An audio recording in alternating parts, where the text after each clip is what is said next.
What's up, everybody? How y'all doing? Welcome back. We are in Rusty Rust. I know there's a like I guess we should just go ahead and put it out there. There were some sign-in issues. The servers are still running, but the login server, they might already be clear by now. So if you guys don't see the server list, just give it a few minutes if you're playing on console edition. One of the reasons why we're not over there at the moment, but I figured since we have Power Surge looming, we're not sure when that's coming yet. But we thought we'd come over here and use some of the circuits on PC as we have them available to us here. And yeah, so this was our build from yesterday. Yeah! So we're going to pick up from there. Let's see, let's catch up on chat. What's up, Golden Marsh? We have Brony, we have Ninja, Silo Gaming. Yeah, easy there, Silo Gaming. Jeez, this guy's coming in hot. He's like, but I know how to do everything. Relax, my guy, relax. He says, okay, that's good. He says, I watch nearly and comment on every video. I know. What's up, Golden? Pike, what's up, man? He goes, what's up, brah? What else we got? We got Rob Recht. We have Secret. We have K-Line. Who else do we have here that we've missed? Secret. Joe. Okay, so here's what's going on. So Power Surge, here, let me get a better angle here. Power Surge is going to hit testing branch first. Then as it stabilizes there, it then will go to live branch. We are still waiting for small oil rig, and that's actually large out there. Small oil rig to hit main branch as well. We don't know if they're going to be coupled together, but we are anxious to see when this does hit testing branch, as this is going to change a lot of stuff.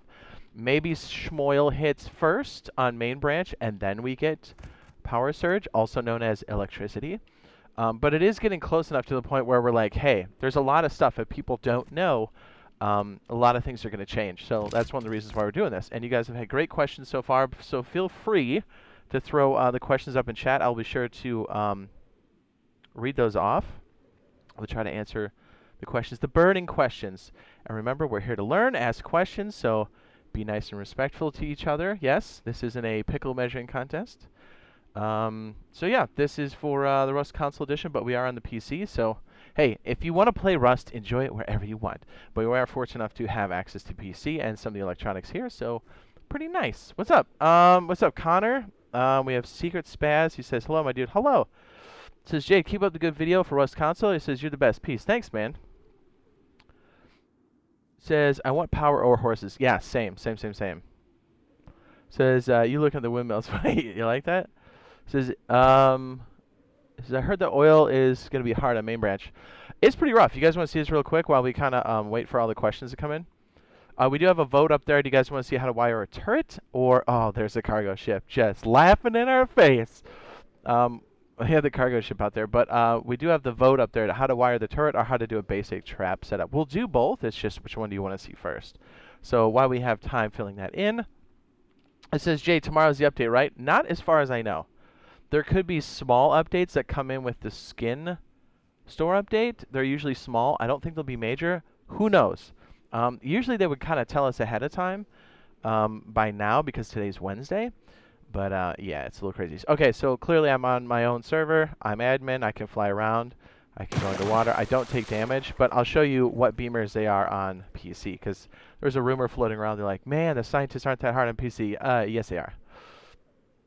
They're beamers, dude. They're beamers. Oh, remember a couple of days ago where we launched the heavies? They're still on the oil rig. How funny is that? Like, they're beamers, dude. They're straight beamers. They're supposed to be. They're not like blue scientists around junk piles. Don't let the blue suits fool you. And the heavies are no joke. Look at this guy. This guy's crazy. So yeah, have no illusions. This guy will zap onto you instantly.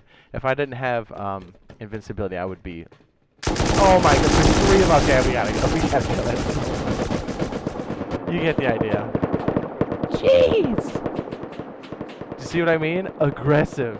But that's okay. That's the way the oil rig is supposed to be. So if you're new to it, don't be alarmed. Just keep trying it over and over again. If you're on testing branch, give it a try. You're going to get wrecked, but that's fine.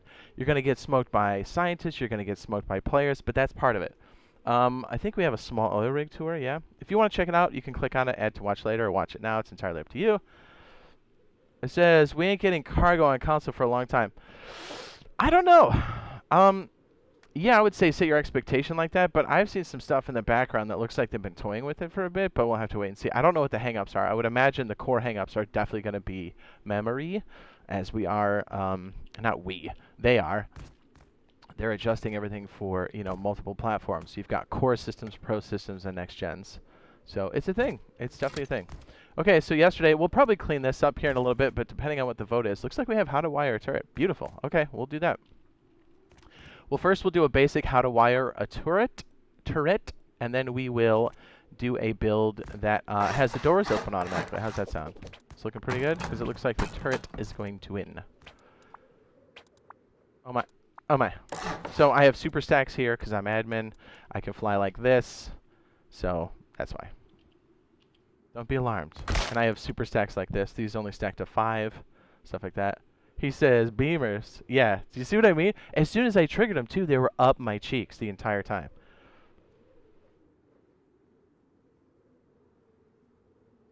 What's up, Golden says, Jade, I'm thinking about buying a membership. It says, very time I click and become a member, it brings me to your channel. It says, what do I do? It should be, okay, so like, you know where the emojis and stuff are? There should be, oh no, I'm sorry. There should be a join button on next to the subscribe. That's where it is. And if not, try the website version, even if you're on mobile. I don't know. You'd think Google would have it worked out by now, but still, sometimes that join button doesn't show up for some reason for some people, depending on what platform you're on. Maybe try updating YouTube's thingy. Look at, oh, not oil rig, but cargo ship's going to come over here and blow its horn. Yeah, these guys are beamers too. All right, looks like the turret's going to win. Don't worry, we'll cover the other one too. We'll clean that one up. Look at these guys. Ready?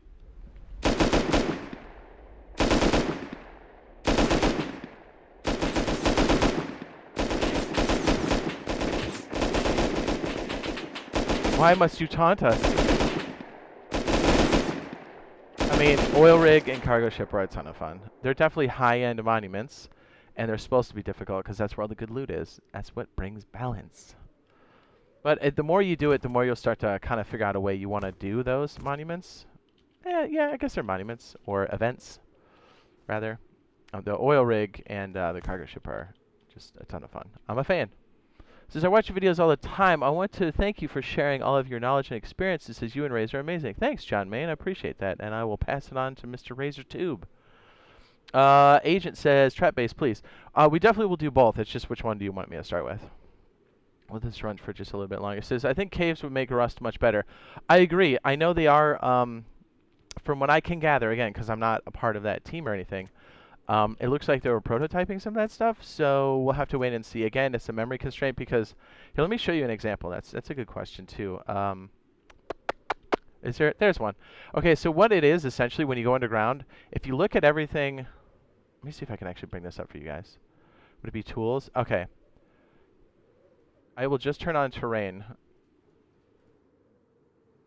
Okay, so what this is, in order, you see how there's a hole in the mesh? That's essentially what caves means, and they're going to have to work out a way, memory-wise, to consistently make this where there can be holes in the mesh, like so. This is the same board, it's just got layers on it, right? So then as you add, what it would be, tree, world, clutter, ragdoll, deploy, debris, all that good stuff. So that's essentially what it is. Once they have a good way, because I know they know how to do it, that's not the question. The question is, can they get the performance with the limited memory that's available? That's always seems to be the restricting factor. But when they do that here, and you can actually see on the outside how the tunnel system winds down. So once they do, because they said they were working on punching holes in the terrain, which is a precursor to caves and also military tunnels. There's a lot more that goes into it. I'm oversimplifying it, but this gives you an idea of what's involved with that. So here's what I've been telling people. When you see them playing with caves, military tunnels has to be paired with it in some way, shape, or form. Again, I know there's a lot more that goes to it because that's a monument. There's extra pieces. There's AI that need to be controlled. But we will most likely see caves first, and then we'll see something like military tunnels. But yeah, caves are awesome in this game. They're cool to build around. They're cool to jump into. It's definitely super scary when you're down there and you're like, is someone going to come up the back end? And yes, you can build in the very, very back. There's only certain areas. You'll see them with little, and I know we're kind of getting off topic here, but there is a way to go back and build on here, which is kind of dope. Yeah, we're just going to go outside the normals and take a look. Is it right? Is this the right cave? I should just go down the normal way because I'm not used to looking at it this way. There we go. Okay. So when you see these little stumps, these are build zones past here. And then you should see more stumps. Oh, that's blocked off. Okay, cool. So you should be able to build in these kind of areas. And yeah, it's super OP. So yeah, it brings a lot of cool stuff. Yeah, looking forward to it. Hopefully that answers your question. Okay, let's go over here. We'll end the poll. We'll see where it landed. I do believe it's how to... Ooh, it's getting close. You want me to run it for a little bit longer to see what people want? Again, we're going to do them both, so don't worry. What's up? It says comms, community server solo duo servers tomorrow. Oh, no, not that I'm aware of. No. We would hear something about community servers way ahead of time. Yeah, that's definitely not coming as far as I understand it. Unless they really surprise us, which I really don't think is the case. Because there's a lot of things we would see beforehand before those occur. And remember, they've been on vacation. It's not like, you know, like this is like the first break they've taken. I know they're back now, but it takes time to ramp up again. Think we might get swamps and fishing villages? I think so. Again, I'm speculating. We'd have to see more like solid proof that they're working or prototyping that stuff. But yeah, it would be super nice. Well, just think about this. Since we don't have on console version, and we only recently got these on our version here, on console version, think of it as an opportunity. When you get a bunch of scuba gear, sell it in a vending machine for sulfur or for scrap, right? And if you're on testing branch, which means this is coming to main branch soon enough, you know you can recycle your scuba gear now. But there is enough of a demand for scuba gear, trust me, when oil rig comes in, that you're going to want to be selling that kind of stuff. So, you know, take that opportunity. You become the fishing village. And what's cool about this is, well, the fishing is a lot of fun in this, like a ton of fun. I wish that would come in. It's just a cool way to like farm and kind of get away from all the noise. I marked the fishing village. I think it's just past this right here. This is why be hyped. It's dropping 2023 most likely. Oh, Sean, don't be a negative Nancy. No, it's not. Brent says, 50 watching, 12 likes. Hit that like button, y'all. Thanks. Yes, it really does help out. Since we make a lot of swears, Aunt Susan doesn't really like that, so it kind of helps counteract that. Okay, here's a fishing village. What's cool about this is, well, there's little mission givers now. How cool is that? But you can buy things like... Where's our little guy here? It's this guy. You can buy a boat. You can also buy like scuba gear and stuff. I forget where you buy the scuba gear. Is it from a vending machine now? No, this is where you trade in the fish. Man, where do you do the... Well, there's 2 mission givers here. That's dope. Yeah, what's cool is you can buy the boats here. That's super hot. And you'll see just how useful that is. Dude, am I crazy?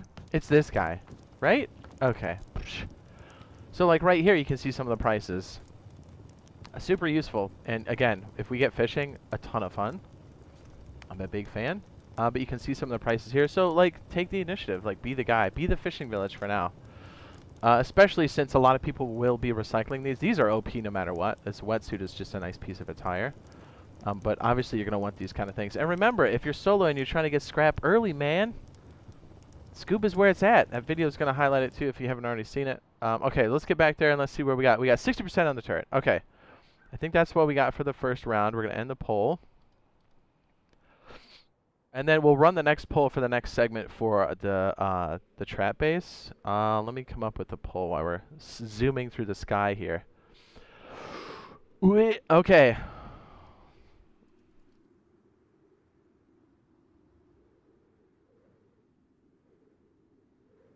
Okay, so I have for the trap base build, what do you want to see first? Question mark.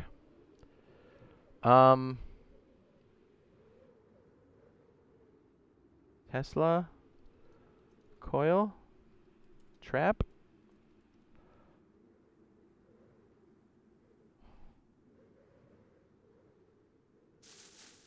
Oops, I'm under the map. Oh, it broke my immersion. Look how dirty and green that looks. So auto door closing trap. Closing. Dude, I am so bad at spelling. All right, so we'll let that run for a while so you guys can vote on that while we're doing this. Sound good? What's up, Goldmarsh says, I don't see the join button when it brings me to your channel. It says, what do I do? Try doing it on a web browser and going to the channel and see if you see it there. It's not you, it's Google. For like 4 years now, they've had like, you think they would nail this down, but it doesn't always show up for everybody, and it should, because you're on mobile, right? So if you're on your mobile device, try launching like your Chrome or your Safari, depending on what phone you have, and then try going to the channel there. I know it's a lot of extra work if you want to. Yeah, I think that's the way to do it. Okay, so says, what does this new update come out? Hopefully soon. Again, it's only going to hit testing branch first, so don't expect it on main branch. A power surge at least, right? Because it has to be tested. There's so much that goes into it. There's a lot of new pieces. There's a whole back-end system that runs the electronics. There's a server-side component to it. So it's definitely going to be a major update. So I don't think they can just sneak it in, from my understanding. Yeah, give that a shot, Goldmarsh. See if that works for you. When do you think custom service will be available, and how much do you think they'll cost, and why? I've got... Is it this video? Is it this one? This is what I have on it so far. It's hard to say, because I know they're, like, revamping stuff. That gives, like, my time estimate on it, but it'll definitely be more expensive than PC. The question is how much, because there's just another layer to it, right? So... Okay, so let's say, let's just make this metal so we know where the cutoff point is. So this is our little sample area here for this side, and then this will be the divider for this. So what we're going to do is show how to wire up turrets on a basic level. Yeah, we'll do it on the first floor, even though that's not very common, and I'll show you how to do the basic stuff and how I would typically handle wiring up a turret. Start with, because typically this would be up a floor. You guys cool with this? But you know, you would stick it in a triangle section, but I'm sure you guys can use your imagination to do the rest. This can be any floor up. You typically wouldn't have this on the first floor because somebody could come up and pike your turret. Ooh, and that's not cool.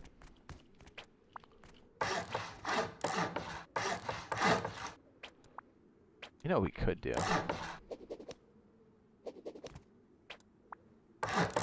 Here, we'll make like a jump up. We have like one massive continuous piece here. And again, put your questions in the chat. If I don't read it off like in 10 minutes, if you would be so kind as to repeat it, because I definitely am liking the questions. They've been really good. This is how much is PC custom service, if you don't mind. They're about 20 bucks a month. And I don't even have like a big... There's a lot of competition for that kind of stuff, so... It says, do you think we'll ever be able to create our own servers and play with friends like in Conan Exiles? Yes.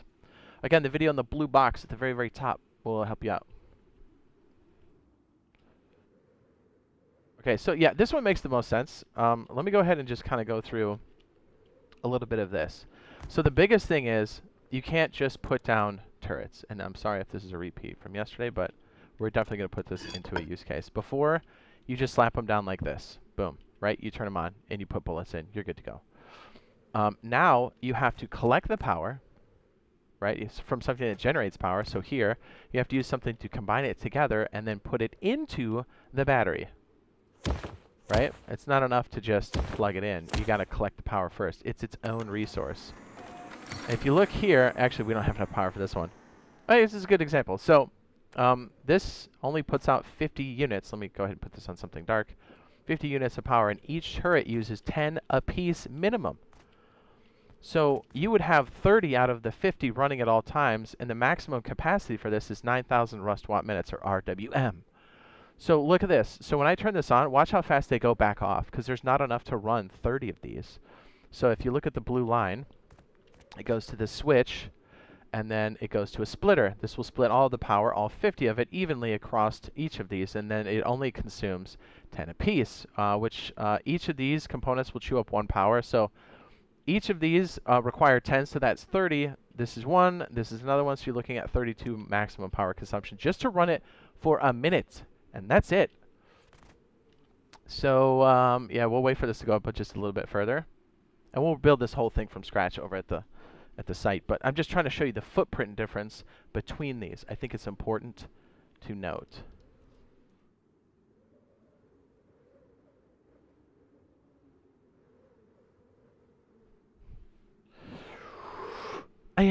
Says, I think Power Surge should be like May or June.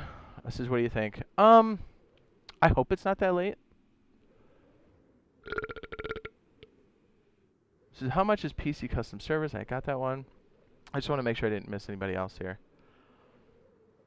Good questions, though.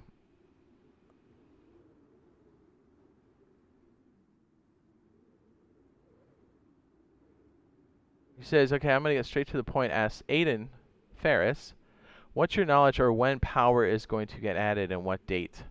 We don't have a specific date. We just have like a sweeping, what do you call it?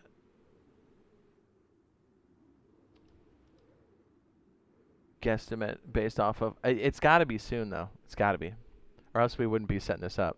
We thought it was going to be before Christmas, but that wasn't it. Do you think we'll ever be able to create our own servers? Oh, Golden Marsh, if you're in Safari and you're on YouTube.com, right, then sign in with your Google account. That's probably why.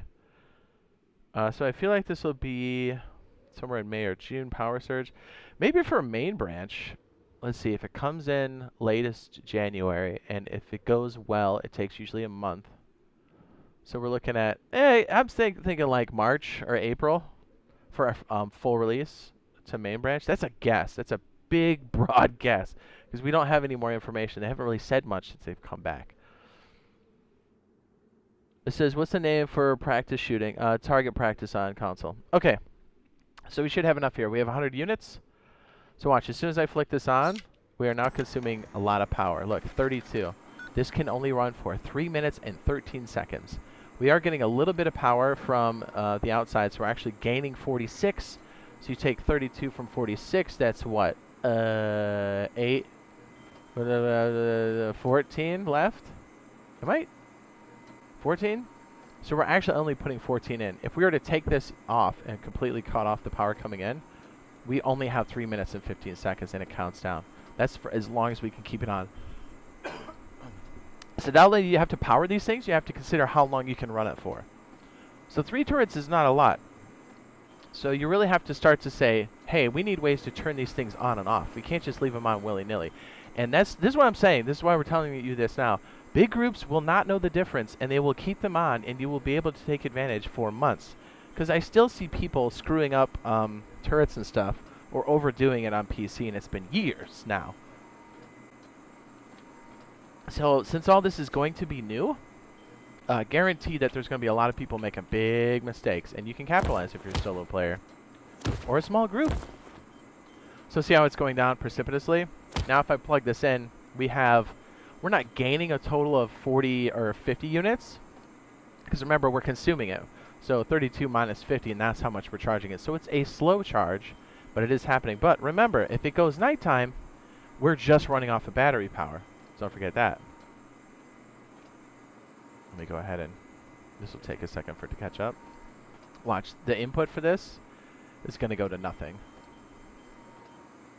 So there you go, went to nothing. So now we're just running off of battery power. So you have to have enough to run this through the night. So let's say you're being attacked, you have to have enough for 15 minutes at minimum before the power comes back on. And then look, even when it's daytime, it takes a while for it to go back up to full charge. Because look, in the morning, you're not going to get a full 50 out of these solar panels. See, it should catch up. Slowly. Slowly. Not even. It's good. See what I mean? We're at 10 o'clock in the morning now. So we're only getting 20. So we're actually still losing. Well, okay. It caught up there for a second. So if we're using 32, we're still losing 12 units of power even with the input. So these are things you have to take into consideration. And medium batteries, the most you probably want to put on one, I guess, four of them, but that's a bit much. If you don't want to stress it, I say 3 per medium battery. That's usually the way to go. But hopefully that helps with the example here. So we'll cut this off and we'll turn this off. Okay, so that's the footprint difference. you need a place to store the stuff, and you need solar panels. You can do wind turbines, but I mean, on a 2x2, you're gonna stick something like this on your roof. You know what I mean? Probably not. Because then I would just come over there and slap that turbine down, and then we'd raid the base so easy. What's up? Castle says, what's the name of the practice? Oh, no, I got you. It says, I feel like this is, oh, we got that one too. Also, would you guys recommend for somebody that nearly started playing Rust, like what tips? Are you used to open world survival, Joker? If you are, this should help on any server. And then I would strongly recommend doing the build guide as well. You can click those and add them to your watch list. Okay, so this is a basic base. I guess for argument's sake, we'll say the tool cupboard's around here, even though that's not the best place for it. We'll use a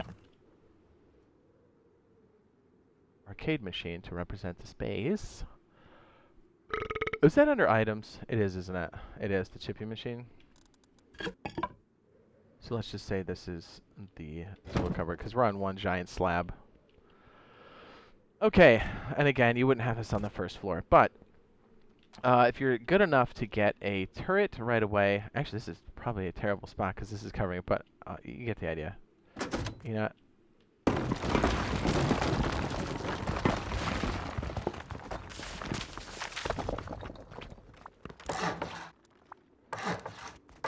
Sorry, it's just such a bad position. You would have it up higher.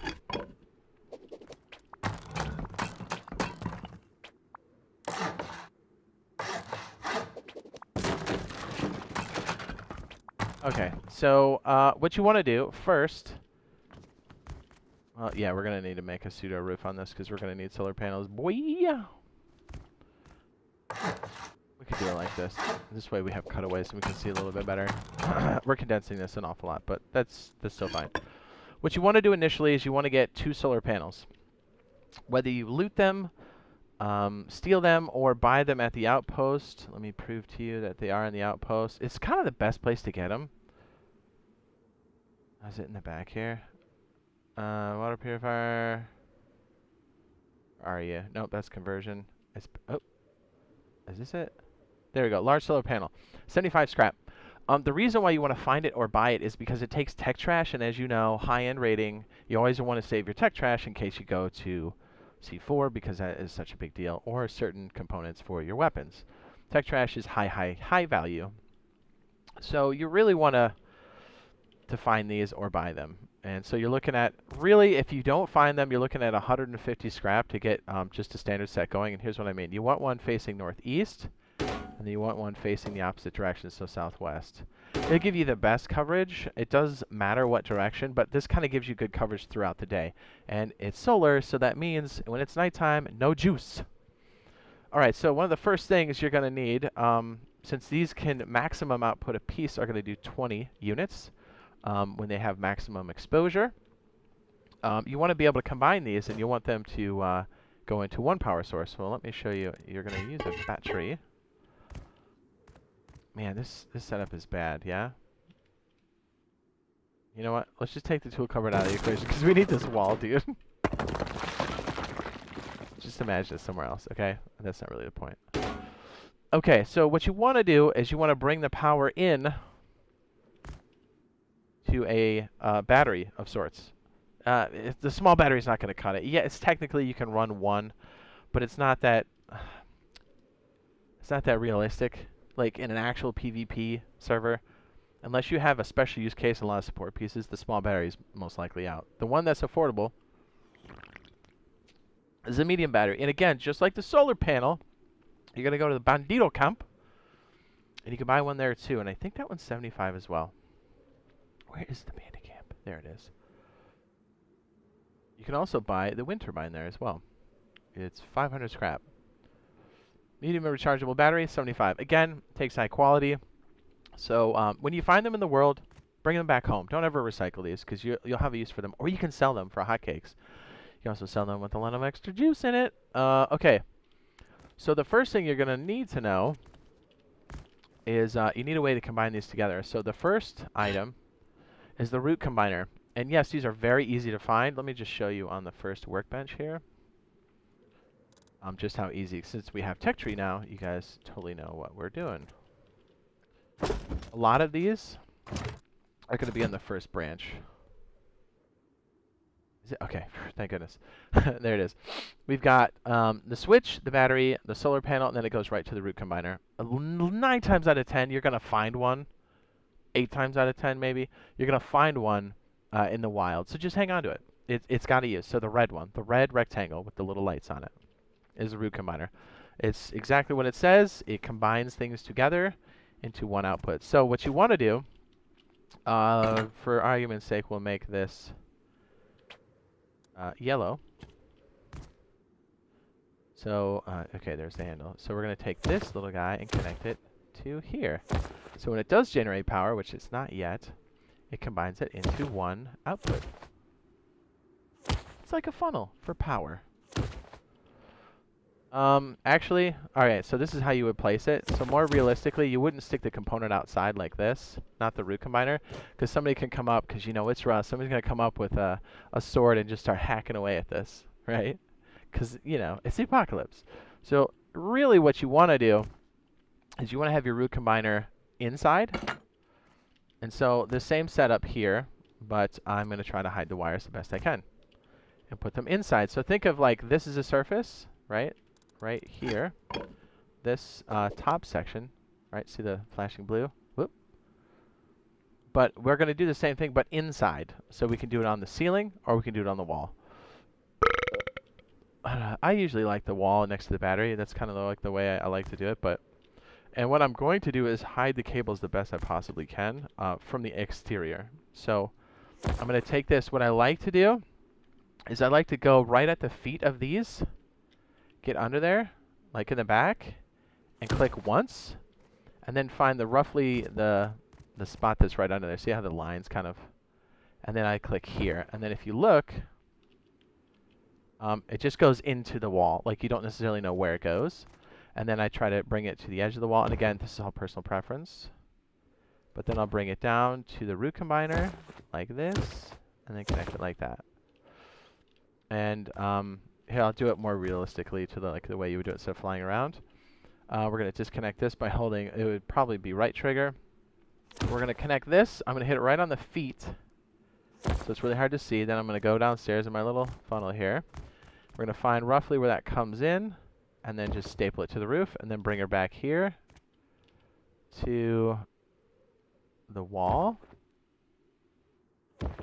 And again, you don't have to do it like this, but... So right away, you want to instantly find, even if you have one solar panel, get it up there, start collecting power instantly. Okay, it's really, really important. So now we are going to take our input and start charging the medium battery. I'll just kind of put it up on the floor.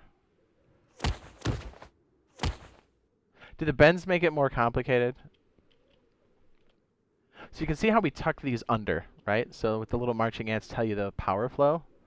And you can tell how many of the solar panels upstairs are actually taking power because they'll turn green. So obviously the one for the other half of the day is not lit yet.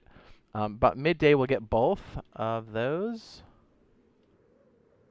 Let's see, what time is it now? About 11-ish. If we go 14, we should probably get some from both sides. It takes a second for it to catch up. Maybe, sort of, kind of not, maybe not. Oh, well, I guess it doesn't both trigger it. Maybe it has to reach a certain threshold. I always thought if it was getting just a little bit of power. Yeah, it's actually getting both from both sides. Maybe it hasn't updated. Anyways, so yeah, that's how you're collecting power right now. Let me go ahead and get rid of this one. But do you see how when you pin something down with a cable, you're able to you know, jump through your base, use your open and close button. So like if I had doors here, I can still open and close it. And then you most likely place with your right and left triggers, or left trigger place, right trigger undo.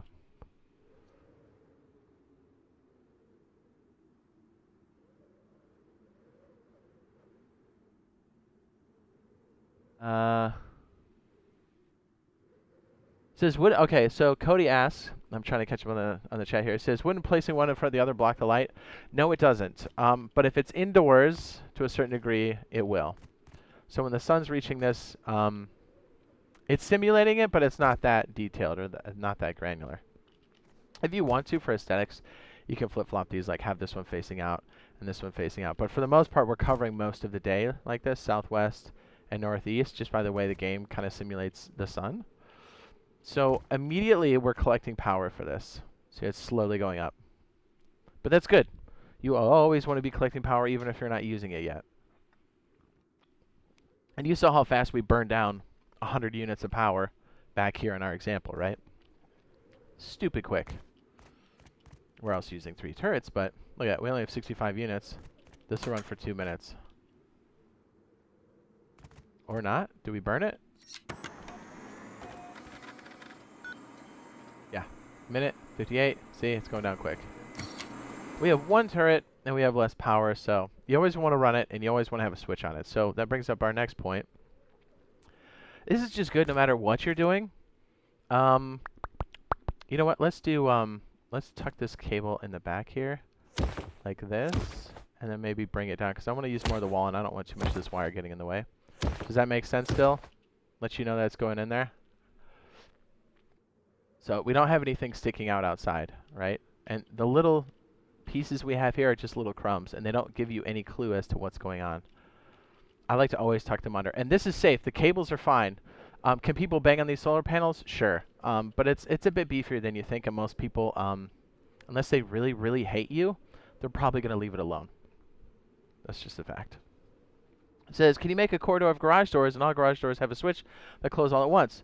That's also a great question. Yes, you can. That can be another one that we do today. I'll put that on the list.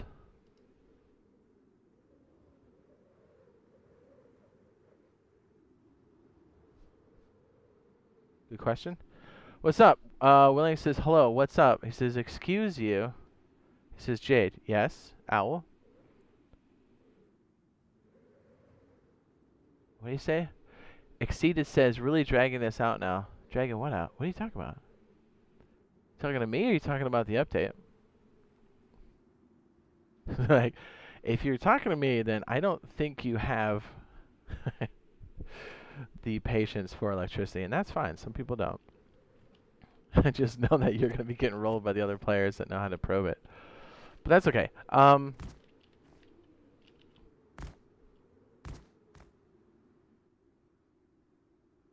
Okay, so what I like to do initially is I almost always will get a switch. And again, this is something you can get through the level 1 here. See, it's the first one on the top. And these are almost all of the components are 20. The really important ones are like 75, and I think like a handful are just level 2 workbench. What I like to do immediately is, again, you'll probably find a switch in the wild. I always will take the output of the battery and put it into a switch almost instantly, because it's a way to stop the power burn, the leak. Because remember, it's a resource. The power is a resource, and you've collected it. So, like, don't waste it. So no matter what you put past there, this is a pretty good default setup. If the wire is being tucked in. What's up, Mr. Carver? Welcome back, sir. Big Smoke says, so the wipe's not tomorrow for main branch.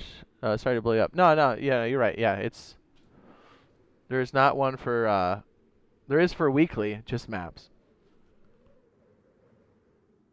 On line branch, main branch. So right now we're slowly collecting the juice for this, and let's go ahead and see where we're at. 225. Okay, so what we want to do here is you can just straight wire this now. It's not super difficult to just wire a turret, but we're going to make it more complex. So I'm just going to take the blue line, and it's going to go right to the switch. I'm going to run up the wall and bring it over. So if you look at the blue line, it is now running from our collected power here, which is 236. We can now run it, and we have 21 minutes of runtime. And it's slowly going up because it's daytime, and we're getting 32 units of input power. But you're like, hey, that doesn't do me a lot of good because I need to be able to open doors and do that kind of thing. Because what's going to happen is if you have a turret sitting in the wind like this, we all know it's going to get shot out. We'll probably stick a window in here when we're done, but... Okay, so the next piece is... Let's turn that off so we can collect more power. Is getting the doors to open at the same time. Most likely, you're going to use roller doors or garage doors.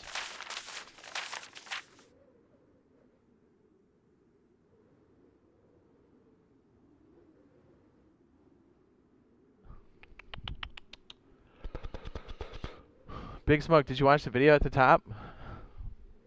I specifically made a point to say it wasn't. I got you, man.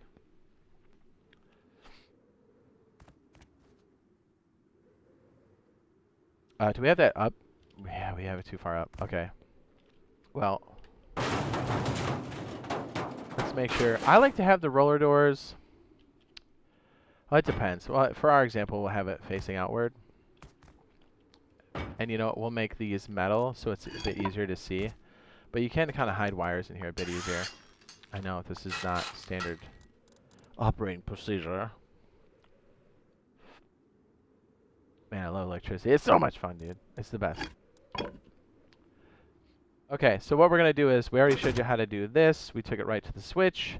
We're going to show you how to do these, which I know we did these yesterday. But again, seeing them all together, I think helps a lot. Let's go ahead and throw locks on these bad boys. And you can use wood locks. There's the thing.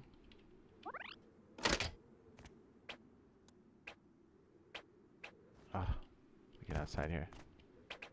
Now, when you're putting door controllers or coupling them to a door, you have to be very careful because you do have to unlock it at some point. So there is a little bit of danger there. Oh my goodness. So you really have to stick it close to the door that needs to be paired with it. That's how they work. Door controllers need power and they need to be paired to a door. This is a little weird because the green light's going to be hidden under there, but what you have to do is you have to stick it on the frame or close to it, and you'll have to experiment because some doors are more fickle than others. You press the button here, the action button, unlock it, which it would be green right here, and then tap your action button at the top, and if it's green, it's paired. Then you have to remember to go back and lock it. Otherwise, someone can dick on you pretty easily and take the door from you, and you already know how bad that is. Same over here. As long as it's on the frame, it should pair to this. Usually I have to step up on the turret like so. We'll unlock it, and we'll pair it, and relock it. I like to leave the front feet here and leave just a little bit of room for the actual turret itself. So now what's going to happen is, when the switch is turned on, we need a way to split the power that comes off and go to the door controllers, because as soon as these take power, we did the example yesterday, but let's just do a sample. This one does a burst of 1 unit of power for like a fraction of a second, but this will illustrate what we're talking about. This will go through the animation of opening, and obviously the power will be gone by then, and then this will be out of power, and then it'll close right back up again. That's all it takes, is it takes power to hold it open. As soon as it loses power, it shuts. So really, all we need to do is turn them all on at once. So one useful piece of the door controller here is you can daisy chain them together. So we will make the door controllers green. So what I'm going to do is you would hide these on the interior. You don't want people to see the door controllers. But let's be honest, for the most part when these are open, this turret's going to be murdering anybody that gets close. So I took the pass-through of this controller and I put it into the input of this one. It's a little... Here, you know what? I don't want to take any shortcuts so you guys can understand this. I'll bring it out and then in.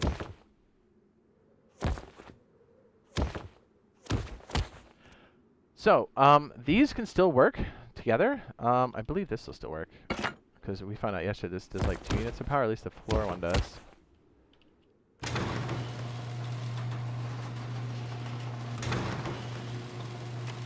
So that's cool, that works in isolation, but you need it to work with the switch and the turret. So what you could do, you have 2 options. You've got the splitter option. I'll make sure I catch up on chat here in a second. This divides everything evenly to the outputs, and it's not bad. It's kind of bulky. So like, if we only use 2 of these handles, it will divide whatever comes in at the top evenly. But you can also do this, which gives you a bit more control. you can use a branch. Door controller down this side. I'm trying to figure out a way that would make this look a little bit easier.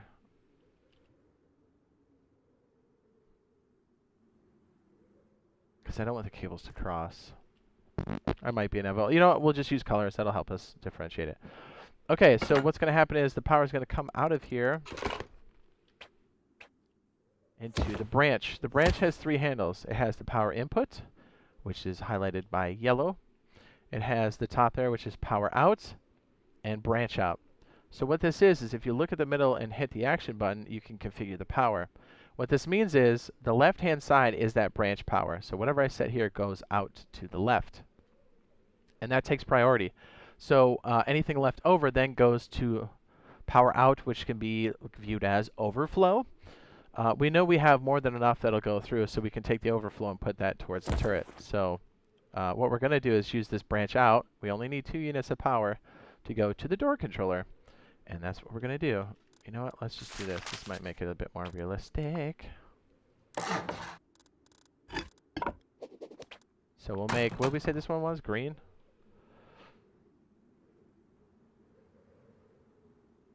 No, it's not on console yet.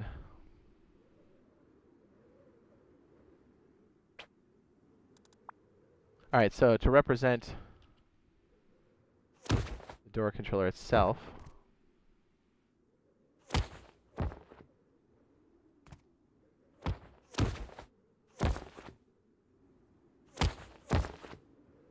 so we've already set, and if we kind of float above, you can see that it's not showing outside at all, like none of the wires, which is good. You want people to guess where the it's not main loop, but it is important. So the green line represents the power, and we're only using 2. That's all we need. You always want to be efficient with your power. You don't want to be wasting sulfur or metal. The same idea. Blue is going to be for the turret itself, and we don't have to really calculate anything because we know we'll have enough overflow for this. Now, if you were putting more circuits onto this, you would have to be leery about, because since the branch is the priority, you would be opening the doors, but if you don't have enough power for the turret, you would just be doing this. And then your turret would be extra vulnerable. So maybe you want to switch it, something to consider, but we're just going through basic power of the turret itself. So the blue line represents power for the turret. Green line represents the door controller. So when we hit the switch, all of these should open at once, and by the time this door opens, this should be semi-active. This will be more realistic. I don't think we'll get swappable weapons in these for a little bit, so you would have the pre-built AK in there, but you still have to power it. So let's hit the switch. It all goes on, and now this is running.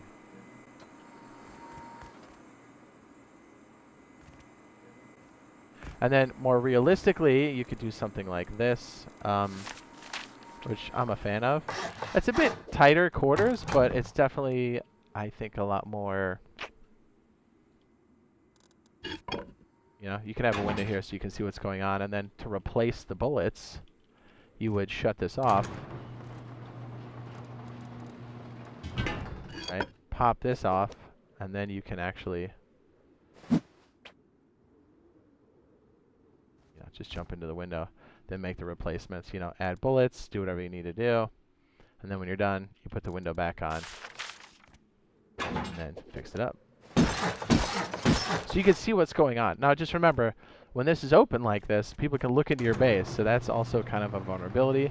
So you don't want to be showing like, here's where all the goodies are. You want to have this tucked away into the base a bit further. Let me get rid of this. If that makes sense.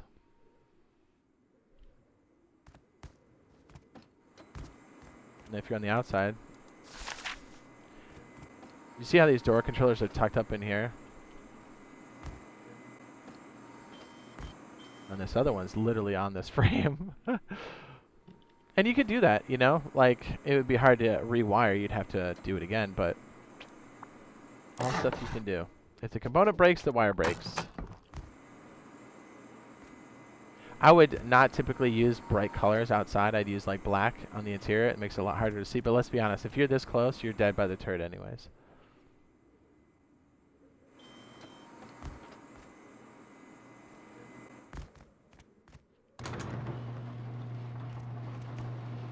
Questions, comments, anything? I feel like a professor. Questions, comments, anything? Man, I hated school.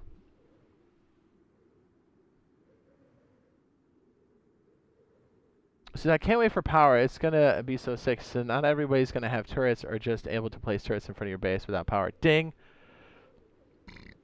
It's huge, man. It's so freaking huge.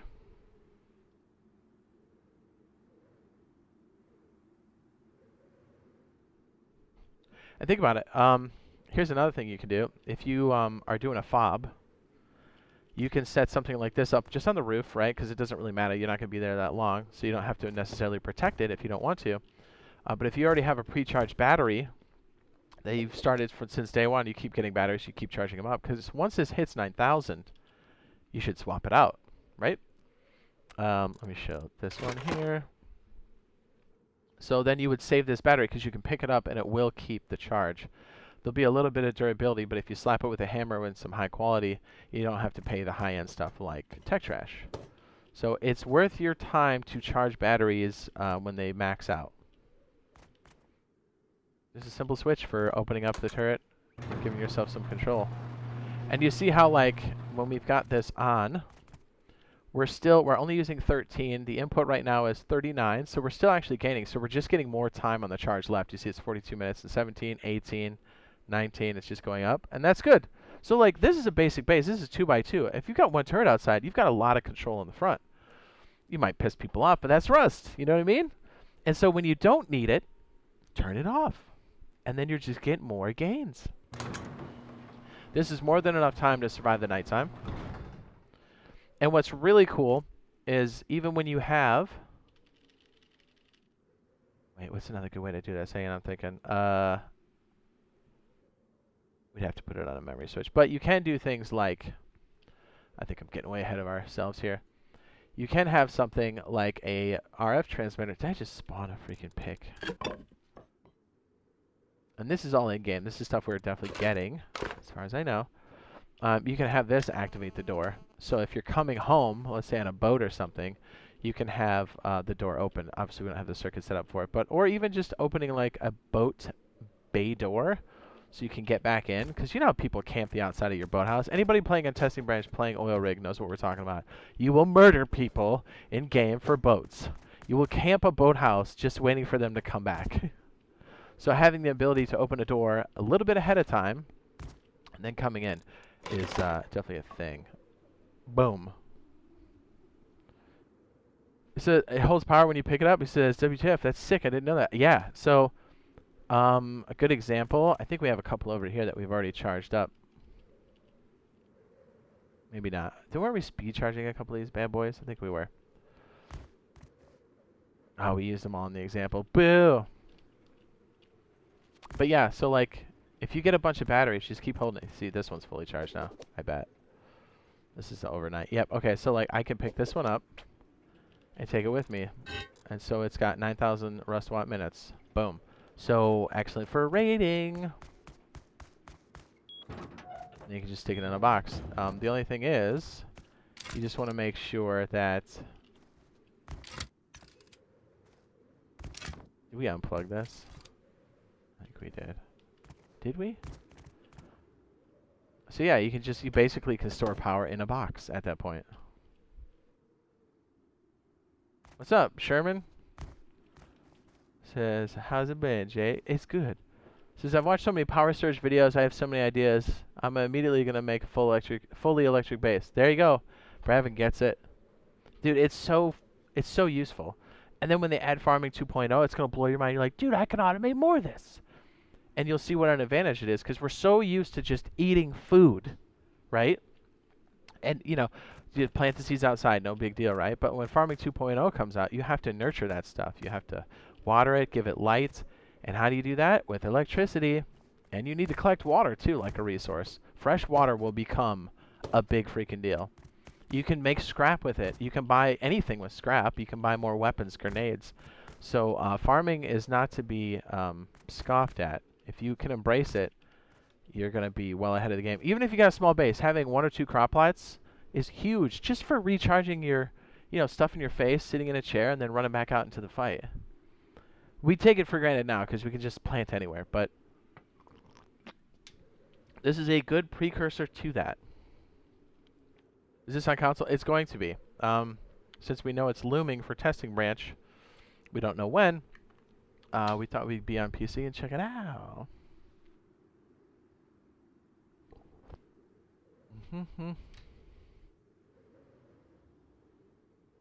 It says so you can stock them up on your FOB and swap it out with main base. That's lit. Yep. Super hot. And then really, when you place it, watch, see how it already has durability? If I pick it up again, and I'm pretty sure this is the way it works. See how it's half now? I think when I fix it now, I have to have tech trash. Maybe not. Oh, we don't. Okay, well, just remember to fix it. I wonder what, does this need tech trash? Maybe they took that out. Hold on. You always want to repair it because you don't want it to break because then you lose that power. Yeah, it's just high quality. Or is it? Hold on.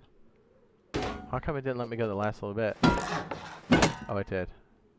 Okay, well, you don't have to worry about that anymore. That's nice. Let's just make it real time then. We can charge more. Yeah, see what a big deal that is? And even if you have one solar panel, yeah, you're only getting it for half the day, but start charging it. Because it takes time to get the gains, so you might as well start the process now. And that's why having this to stop the drain, because literally you have no leakage right now. There's no logic, there's no circuits sucking it up. Only when this turns on does this start to consume, and then this one consumes, then the green line consumes, then the blue line consumes. But if you keep it off, you're just, look at this, we almost have 1,000 units. We're almost 1/9 into the battery. That'd be 1/9? No, that wouldn't. That'd be different.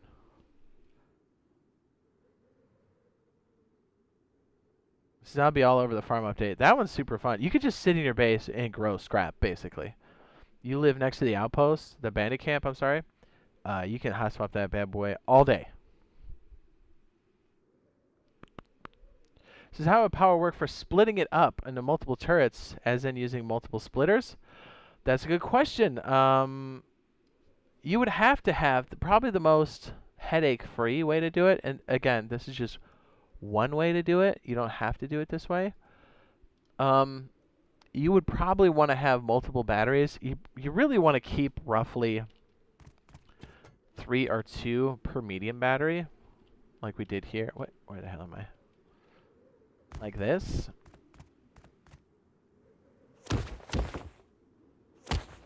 Just because you want a bit of runtime on it, right? And then if you wanted, 3 more turrets, you would have another collection piece like this. So like this footprint is 4 solar panels, a medium battery, a switch, a splitter, and then these. The more you split one power, the less power you're going to get per. And these require 10 apiece, so you can only do so much with the medium battery. Yes, Odin's right. He says, and when the Rust Plus app comes out for the console, that'd be a game changer as well. 100%. Sherman says, I finally made a duo and have a base. Helios? It's a 4-man. He says, that's not raiding us, just killing us every time we try to make any scrap runs or anything. He says, you have any tips other than moving bases? Yeah, never move your base. Always stand strong. Make little flank bases around and then bait them out. Go do your scrap runs, put them in those satellite bases, and then when it's nighttime, run your scrap to your main base after you've baited them somewhere else. Know what I mean?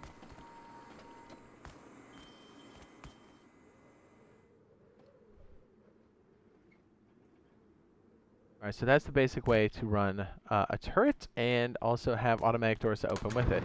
There are many ways to improve on this. This just gets you started. And you could technically stick a roller door back here or like a door, but think about it. When someone's shooting a rocket in here, you need some protection off the backsplash here. And sometimes if you've got like a beacon like this, I don't like to give anybody clues as to what's going on inside the base. So a lot of times I'll do stuff like this, so they don't know what's happening, Information is power in this game, so, you know, make them guess. Make them work for it.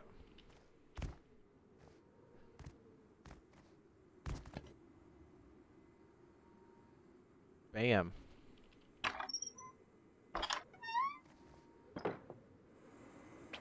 A lot of times you won't see me stick a turret on the first floor. You see me stick it second or third floor. Think about it, the honeycomb on the first floor is the most important, usually. Not that honeycomb further up isn't, but, you know. So this way when you open this door, you won't even see it on the outside.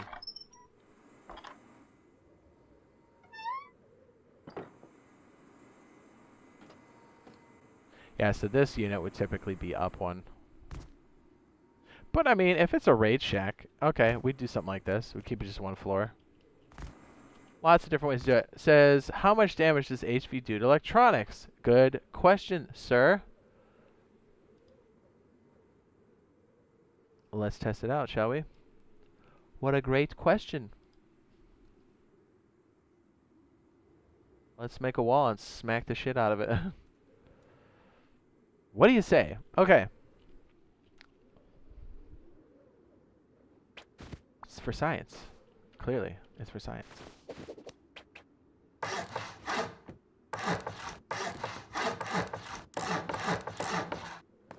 Probably have to make this armor because we're going to do a lot of damage.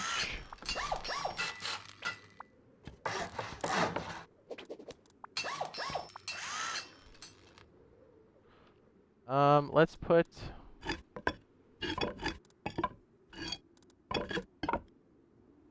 We got the branch, splitter, blocker, did I say switch? Splitter, blocker, switch, combiner. We can stick some, oh, you know what? Let's stick a heater on there. And then some logic. These will be about the same across the board.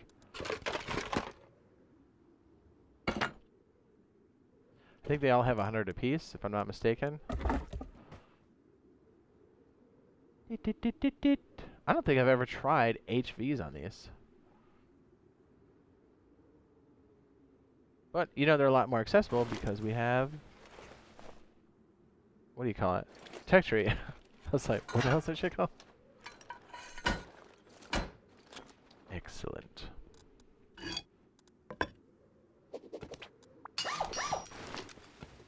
Pretty sure they all have 100 health.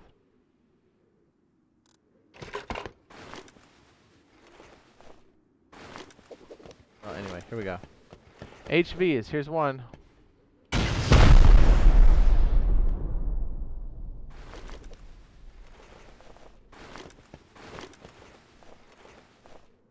don't know if HVs are really going to do it. That's one rocket at the splitter. Like, the plan is weird. They see me, they insta-shoot me, take everything, and I leave nothing. Then pick me up, and then they even mentioned they didn't want to raid us. Our base costs more than they can afford. Yeah, you could, like, TC bomb them. You can have satellite bases, because, like, when they pin you in the base and you're not farming, they're winning. So, like, what are we on? 2 now? This is 3? That's 3. Oh, why are we not seeing the health on that? We saw it earlier, right?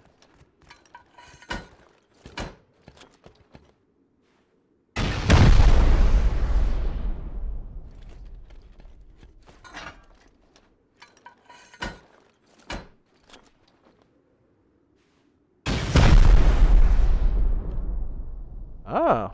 What was that, like 6? Yeah, you wouldn't typically have these outside the base at all. They're not weak, but they're not super tough.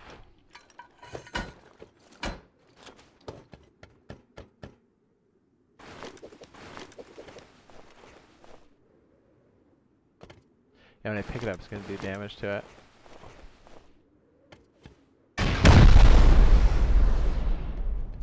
What is this splitter invincible? My goodness. All the other stuff broke. These are only HVs.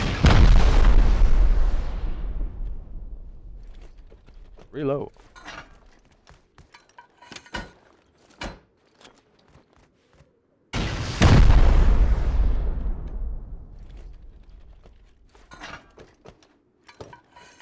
says so it tells you when you're getting raided. You could do something like that. I usually put it on the inside of the wall, so when the wall collapses, you'll know. That's what this does. When these walls break. That's actually sending a message to my phone too.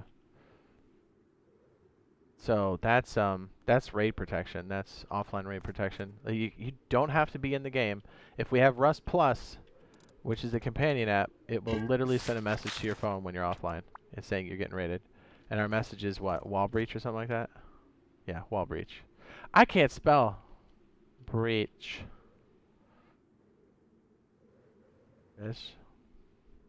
That's what would get sent to my phone. And you can also, in-game, send messages to another base. So if you have satellite bases, you can get a message in-game on your wall that says, it can be a silent alarm like this. It'll let you know what particular base. So you can set like little, like left to right, you're like satellite base, shore base, whatever, and you'll know when it gets raided. That's pretty dope. Not gonna lie, man. Like that's... I don't see people doing that enough at all on PC, and it's super useful. Maybe because people don't know how to do it. I don't know. It's dope, though.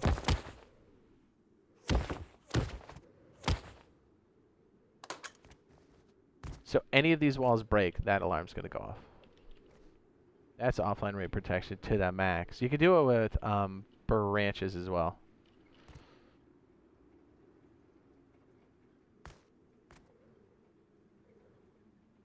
Says, Rusty's offline raid protection is so bad. Justin says, Jade, you ever going to do a face reveal on 100k subs? If you look at some of my old DayZ streams, you might see a little something in there. What's happening? Hola, senor. Says, Beach says, you want this game to turn into Ark? No. No, I don't.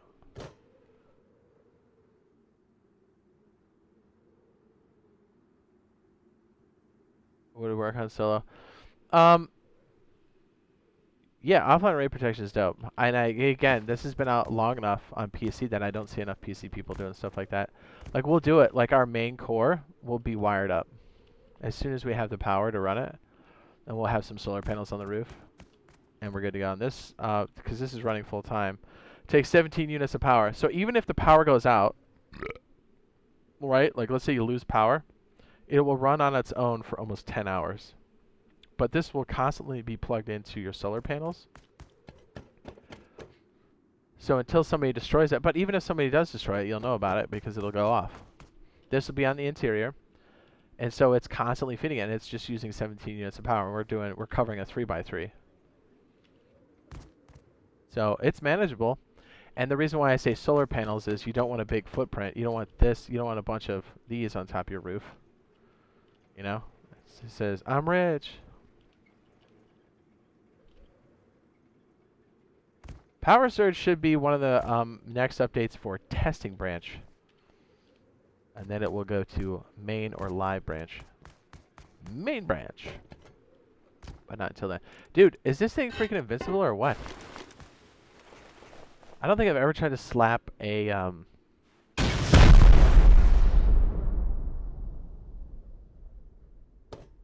Dude, I'm going to pick this up just to see what kind of damage it's done.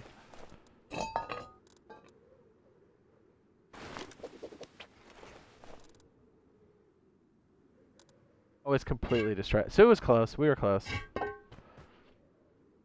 Alright, now let's put a bunch of these on.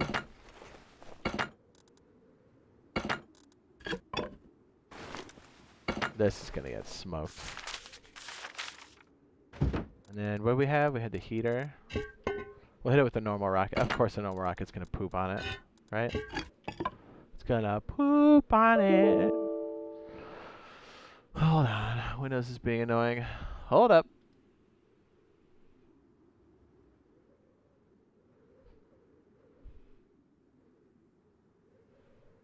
They say they should come out with solo servers. They should have offline protection only for servers. There'll most likely be something like that for us. Oh, it's just Windows being Windows. Cool.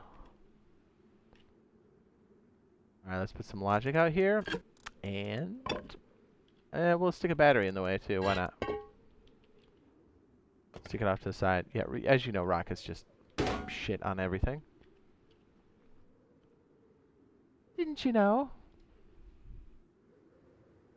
Big Smoke says hit with real rockets. I'm one step ahead of you. Alright, we got a lot of junk out there.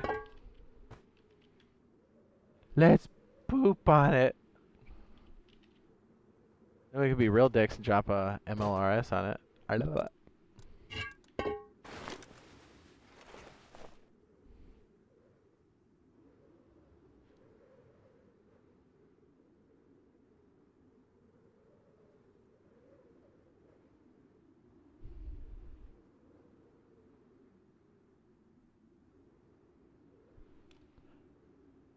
I didn't reload it. Jeez.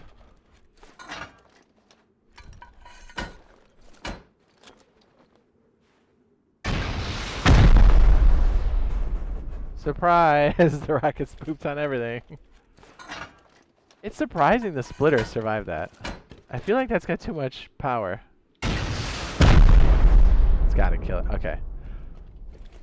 Pretty much a rocket's gonna wipe most, and if there's any left over... Yeah, so now you see why those things are inside. The walls are your protection towards rockets. Yes? You're like, well, what about cars? Oopsie. She's clipping. What about cars? What about long cars, short cars, big cars, fat cars?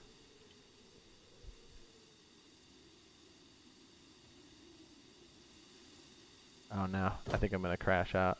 Yep, it's unresponsive. Son of a bitch. Give me a sec. There's been a couple hiccups on this particular build, eh? Eh?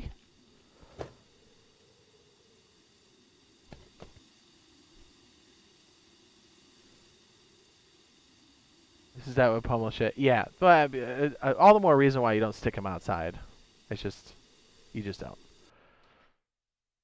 For the same reason why you don't stick your wooden boxes outside, because they can get shit on. Do you know what I mean? But as you know, the way everything's tiered out now, we've got the ability to make rocket tubes and high velocities, so that's more likely. Fun fact, high velocities are really good for hitting turrets.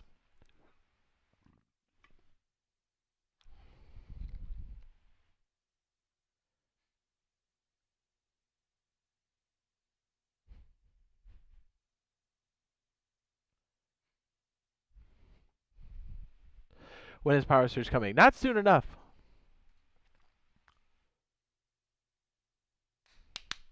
Yeah, there's been this weird glitch where like you get packet overflow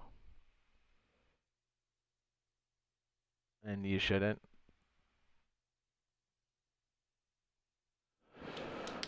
Na na na na na na. Yeah. Yeah, so since we're not sure and we know it's kind of soon, not sure when, that's why we're dicking around with the components. So the trap base is next, yes? Did that answer the turret question? I think we got that right.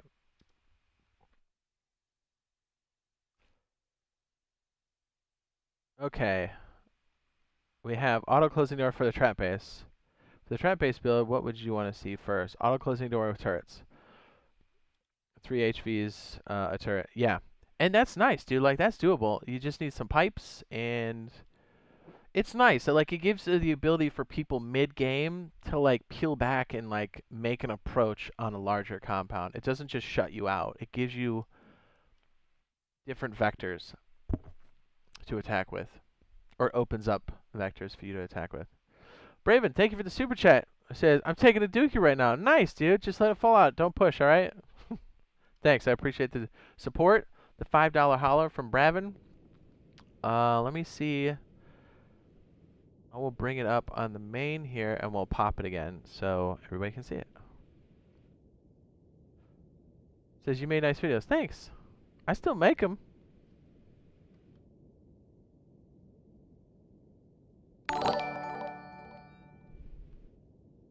We'll pop Bravin's generous donation again. Thank you, sir. Appreciate that. It goes a long way. It really does. Aunt Susan doesn't like us very much on YouTube. Is it because I have a penis? I don't know. We do get shit on a bit, though. Probably because we swear a lot. Probably. But we're well past 10 minutes, so I can say shit all I want. I hope. At least for now. Until the algorithm gets smarter, and then we're screwed. Raven says you're welcome. Was that hemp? Oh, I get it.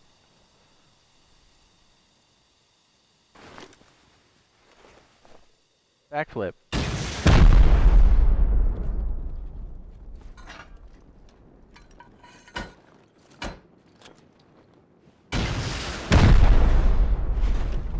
Combo breaker.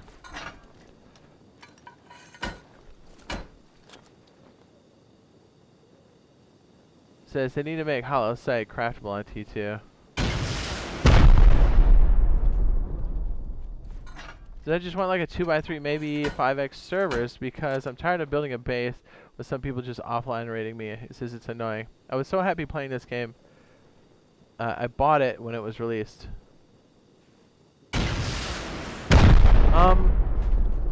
Maybe try a weekly server. They're super fast paced, but that may be what you're looking for. Maybe try a different tactic. I mean, it sucks when it happens, don't get me wrong. But I mean, it is fairly common.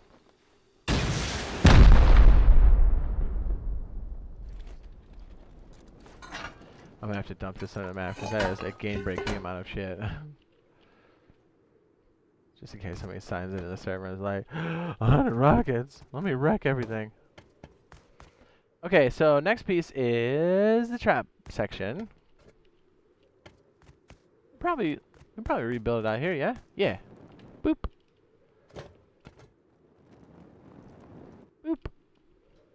I just want to do this for a minute. It's been so long. I miss you, my old friend. Oh, it feels so good to fly, yes? There's PvE servers, so no rating. Yep, there's that too. It's gonna be so juicy to play with a thumbstick. You know what I'm saying? Analog sticks.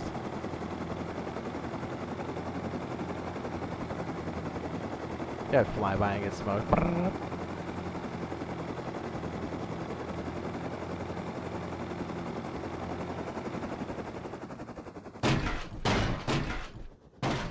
Really? It survived, eh?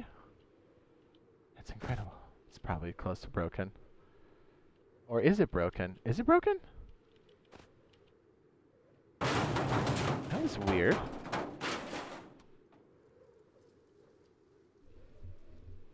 It says, why are console flashlights so bad? I'm with you on that. He says, I have both versions of Rust.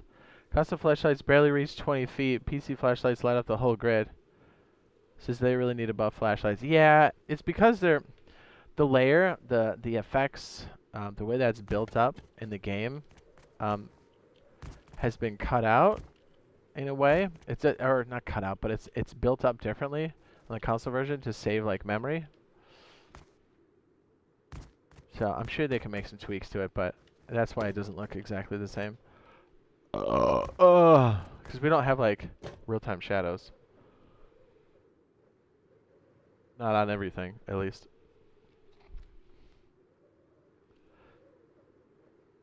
Can you slide down the snow hill? Pete? Yes, you can.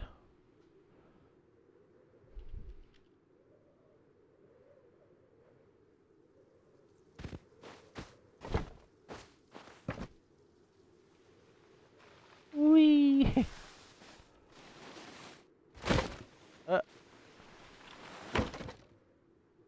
Oh. We gotta have a better hill than this.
Some of this game is dope.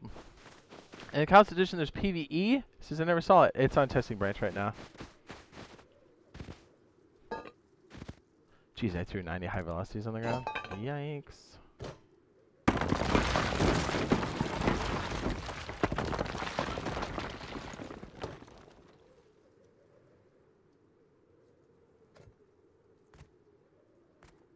PvE's got some glitches right now where people can kind of raid you, and people get real trolly because you're trying to play it aggressively PvP style and PvE, so people like TC bomb you and stuff. Not everywhere, but you'll run into it. It's obnoxious. You're like, dickhead, if you want to go fuck people up, go play normal Rust. They'll walk around all geared out of their mind, even though if they shoot somebody, the damage goes back to them. To the nines. Okay, next piece.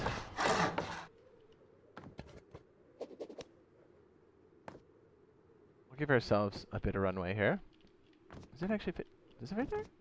It does not.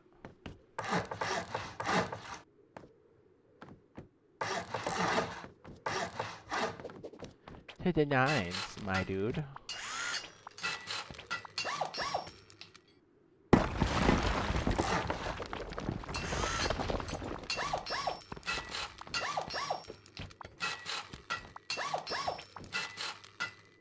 Yay!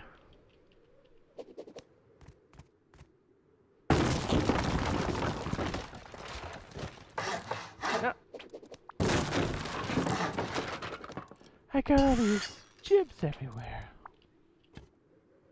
Man, the placement for this is weird on PC, and it's weird on... Come on! Come on! I don't know why crouching helps that, but it does. Okay, so what we're going to do here is we're going to clean this one up. And then we'll add something like the heartbeat sensor.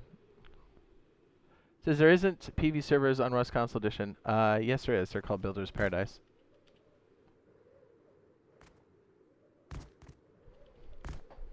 And it's on testing branch, soon to be on main branch, whenever that happens. I don't like having an inconsistent circle. Or square. So we will do this. Yes? Yes. Okay. Oops. Bravin, thank you again for the super chase. Says Dookie finished. I'm proud of you, son. I'm proud of you. Dude, that's the best contemplation happens while taking a poop. Real talk. Okay, so I kind of liked our little setup here. We were able to kind of sidewalk through it and like see the whole setup. What was this, 3x3? Maybe we'll make it 3x4. Wow, man.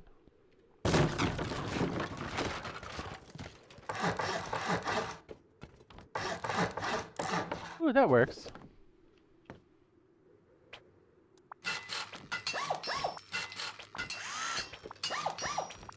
So I want us to be able to see the whole thing. Alright, so maybe we have like our little... Damn it. Yeah, we'll have like our little mock entrance over here. Yeah? Yeah. And the walls will all be stone, yes? I find it a bit easier for us to review it.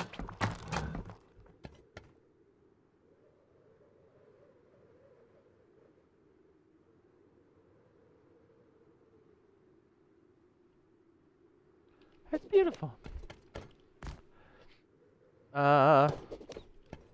Okay, so the trap area will be here. We'll kind of do what we did last time.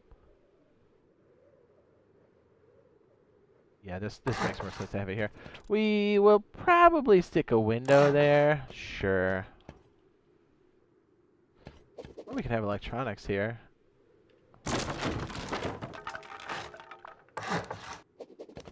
I'll make this. Yeah.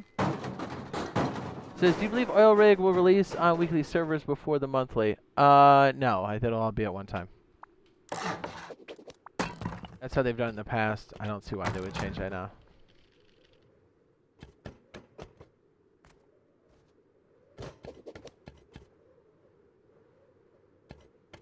Says, next week I'll subscribe while taking a massive dookie. Nice. Do it. Ugh.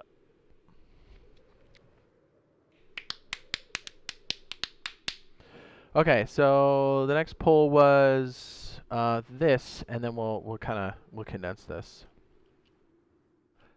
because this is, I'm not gonna lie, this is a hot mess. Dog, it's a hot mess. Dog.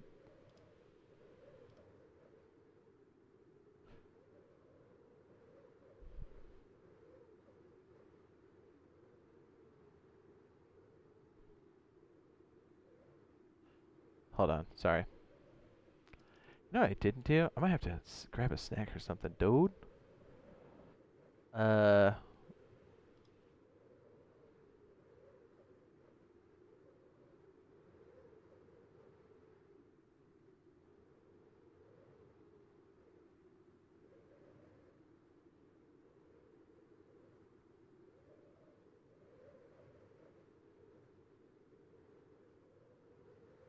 So how many satchels is it for a turret? Is it like 1 or 2? It's not a lot. If you put it directly on the turret itself, it's a pretty clean hit. But that's the thing. How you gonna throw it on there and not get smoked? You're better off doing distance on it. My guy.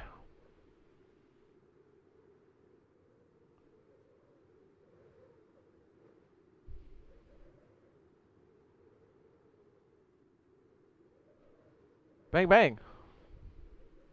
I mean, become a member because I'm already subscribed. Ah, I believe in you. My dad always said, you know, you're getting old when the best part of your day is taking a shit.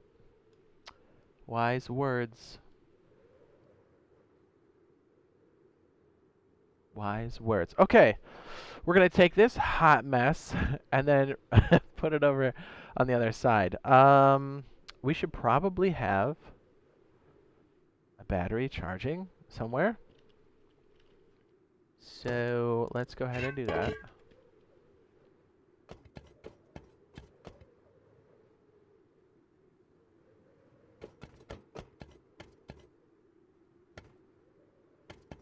Stick a window here? Yes? No? Yes?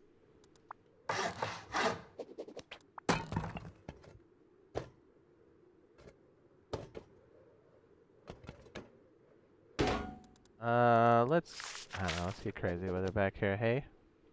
I was like, what is that? Oh, it's a freaking sled. That is not the right way, is it? We're just wasting solar panels. What a douchebag.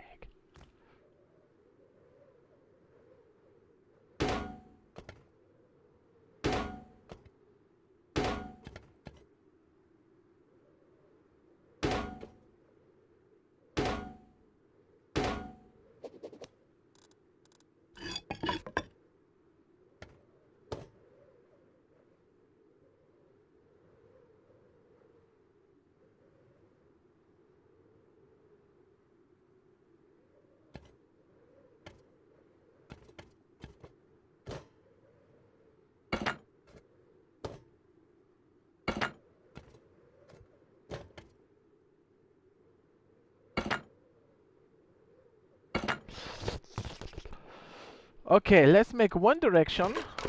A color. Sure. Okay, so this will be red, yeah. Yes. So what is this? Southwest will be red. Sure.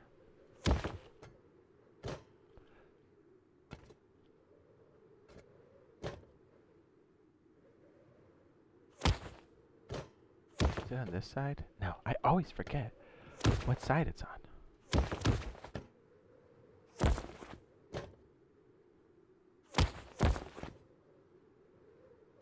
And then the other side will be, I don't know, yellow.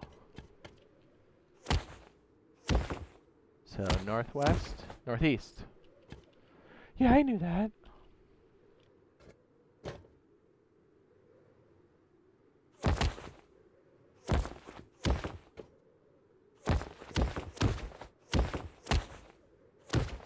I know we could just put like a generator down, but just to kind of give you an idea of how this stuff's gonna work. Then all the combined stuff will be I guess a black wire?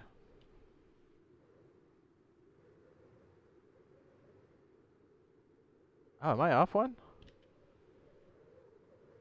Yeah, because these need to be combined. Well, how about it?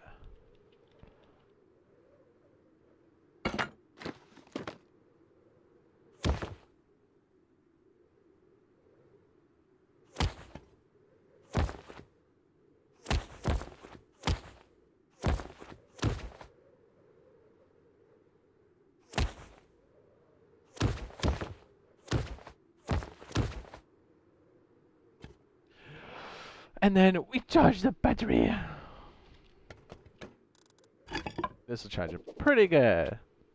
I think the max we can throw on this is 200. This might be the actual maximum for a medium. Again, it's good to have the real world example action. Let's charge up. Maybe.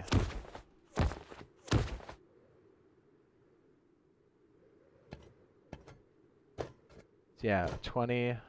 Yeah, this isn't going to reach the max. Is it? No. This is 6. 6 times 5 is 30. Wait, what? He says, do the colors change anything? Nah, it's just for organization. In hindsight, my color choice was probably more confusing than anything.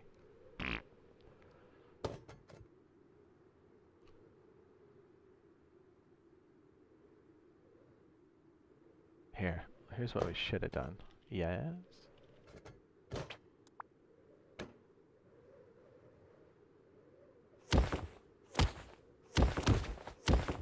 Because the direction doesn't necessarily matter. You just need to know how these things are being combined. Yes. And then this one will be red.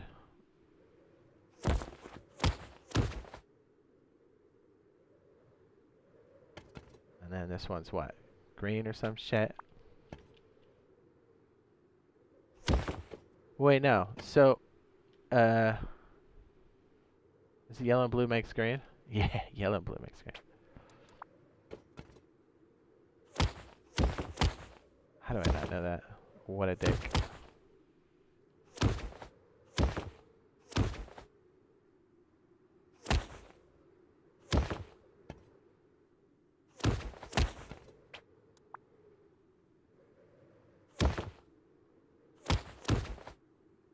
Yeah, is that better? Or does that look like dog shit?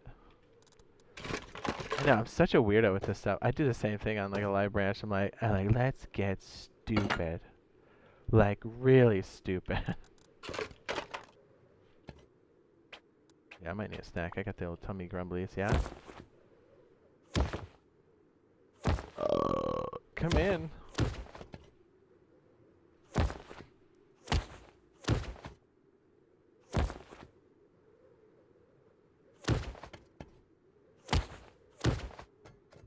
There we go.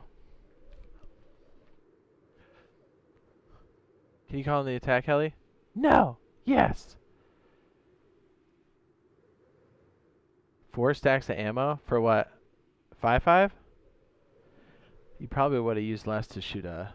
Because that's a lot of GP. Although, yeah, it just depends on what you're doing. Talking about knocking out a turret. Alright, let me stick something in my face real quick. Anything. BRB.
Sorry, I was chewing. Nuts.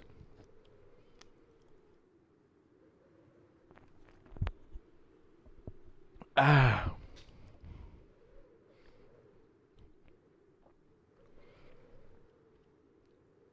Yeah, the problem with the splitter, you don't have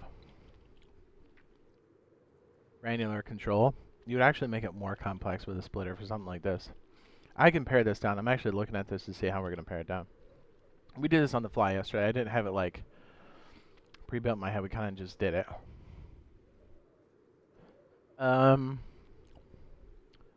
So, okay, we can move it into a stack. We got the logic break. I'm going to have to redo this a few times. And then it'll probably be best if I condense it, make a few adjustments, and then walk through it. And we could do it from scratch again, but this is, I mean, this works. This totally works, but the problem is it looks a little crazy. I'm going to try to simplify it so we don't have to really worry about too much of, you know what I mean? Like, we're not looking at extra. Extra. You're so extra. Bet. So I'm thinking we could stick... Where's our and?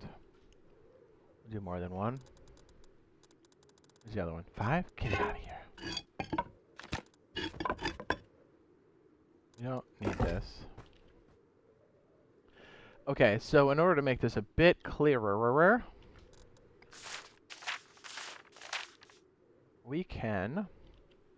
we'll probably take this logic and make it into a line. So it's going to probably go, so we can't stick that far down, can we? Where's our good old branch? So we can go branch and then blocker. Give it a row. And then the side piece can be one of the other branches. And then the feed in for this can probably be its own column, and then the lead in will be on the bottom, because we've got a lot of control pieces here. We might stick, and okay, and I know this gets a little complex. Again, we're going to break this down, but I'm just trying to sort this out. A lot of times, it seems wacky, but for power sources, I like to stick a lot of branches on the bottom, because then you can like add more when you need to, and you're just connecting them like so. I'll make them like kind of weird S's. Oopsie, that's not the right color.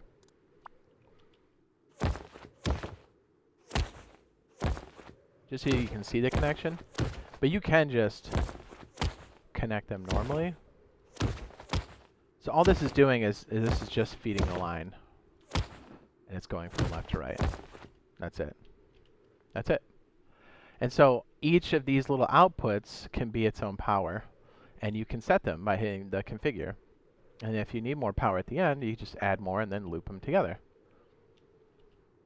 I'll let that sink in there, because it's important. And I can take a swig.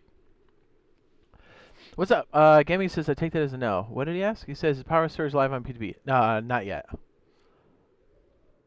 I says, you can get rope from recycling thread kits. Yes, Sherman, that's a good tip.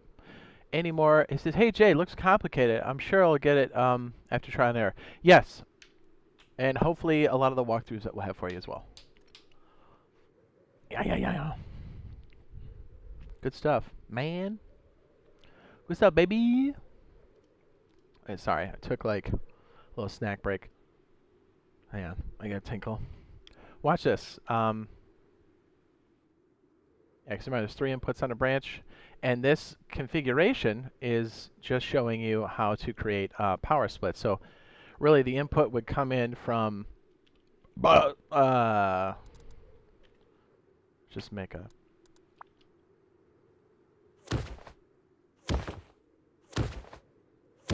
so power in would be green.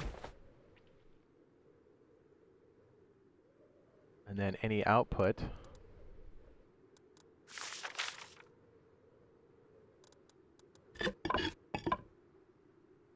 yeah, let's just use displays. That's less confusing, because if I use controllers, then it's like, what the hell?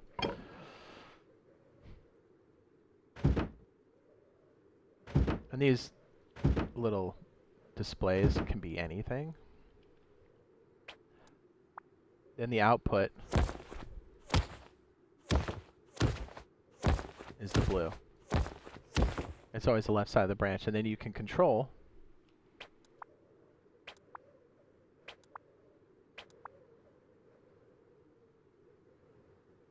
what that is. So a lot of times when I'm making like a more controlled split, which is with branches, I'll use this configuration, right? The black just connects the branches together. It goes from left to right. The input, just ignore the and.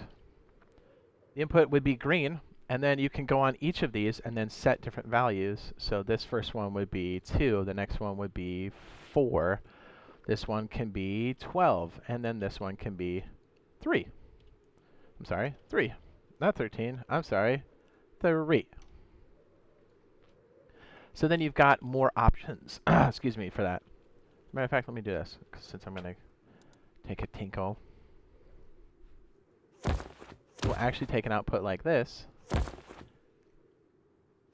Oh, you know what? These aren't going to show the actual values, are they? Annoyingly, they will not. Boo!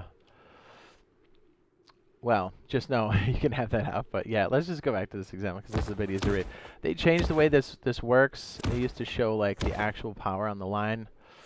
For argument's sake, we'll just do this for now. I might take a little tinkle. You guys can kind of look at that. Screenshot if you want. This is just a really good way to branch the power.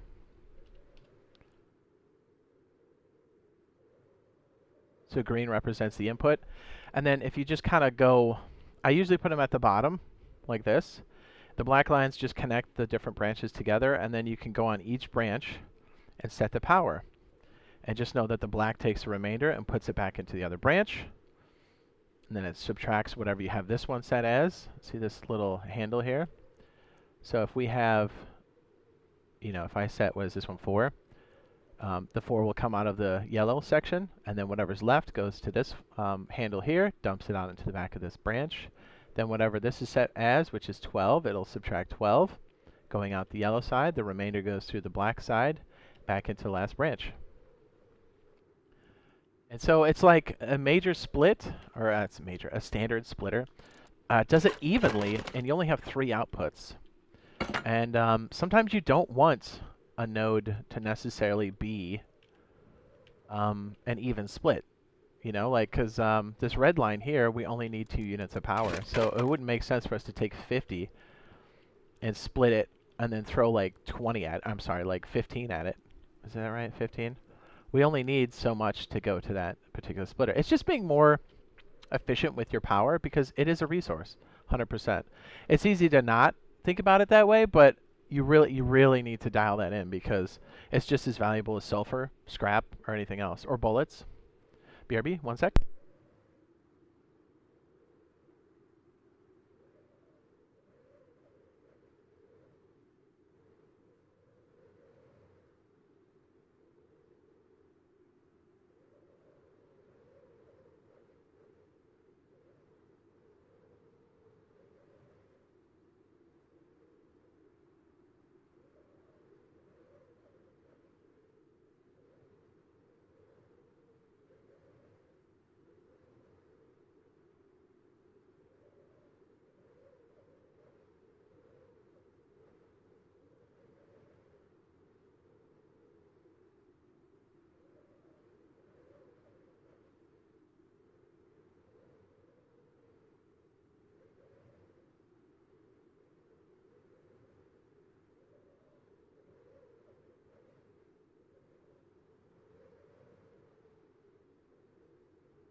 Hello.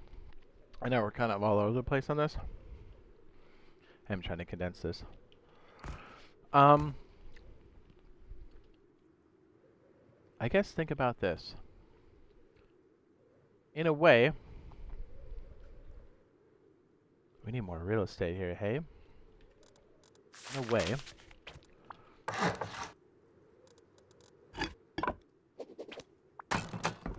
this is just some random whatever.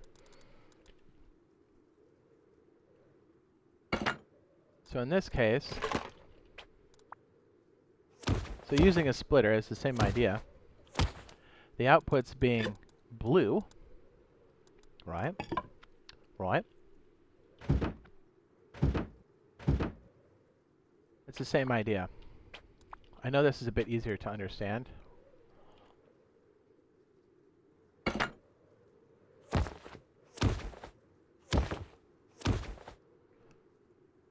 Right?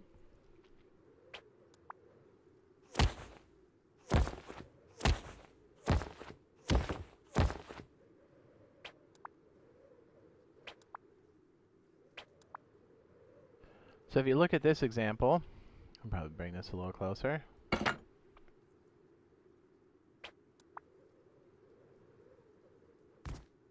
Maybe stand up on something. Man, I feel like my left ear is getting plugged. Swimmer's ear.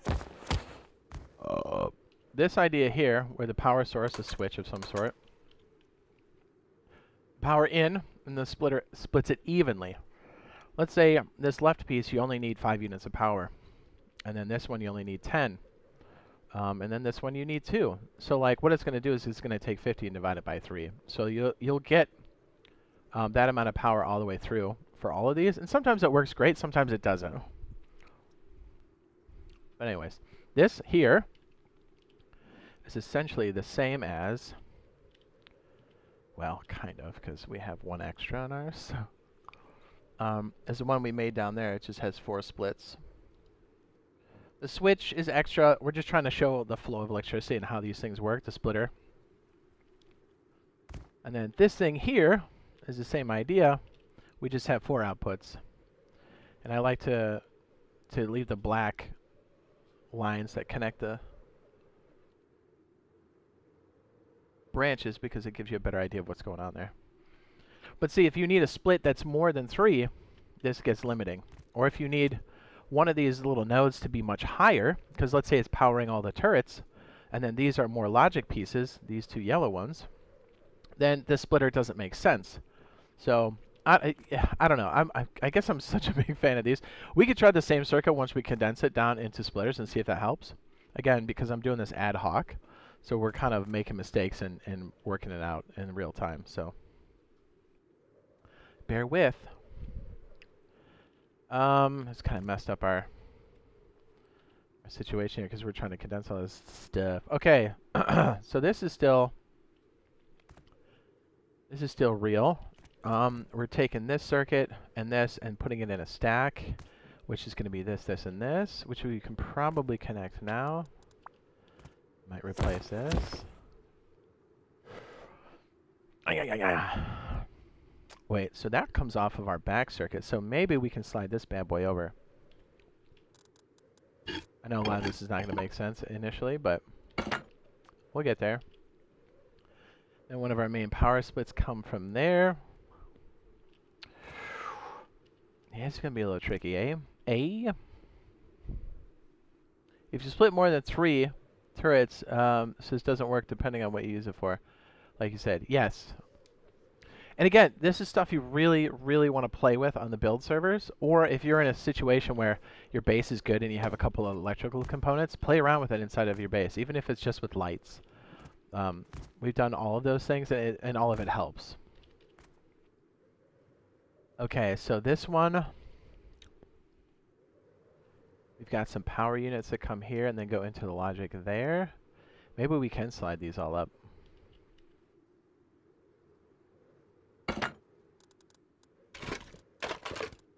And then condensing it becomes a thing too, really.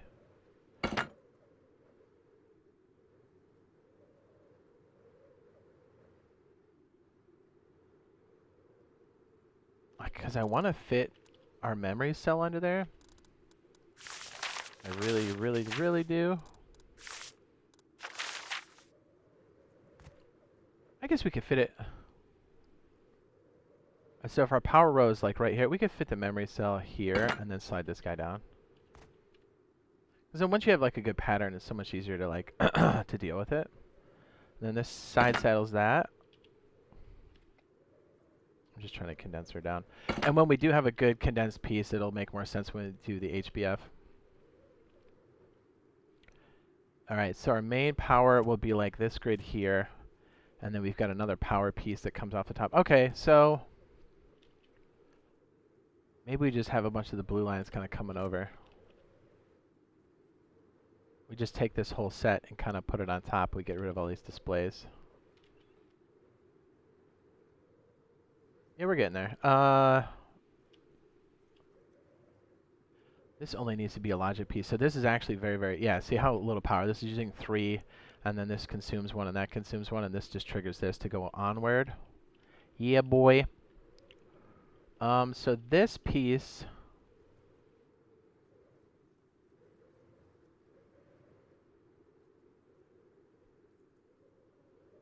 Alright, I think we got it. I'm just trying to leave room, too, so we can make more, like, modular. So we can make more room for what's going on. And I want the lines to be separated enough where it makes sense. And then this actually can be over, because this is coming from the main power cell, and we only have a control piece coming off of this top one. So really it can sit over here. Yeah, that makes a lot more sense. Okay. That's pretty damn good. We'll make the swirl piece, and we'll try to color code it and see if this looks a little better for us. And we'll try to replicate it over there and see if we fucked it up.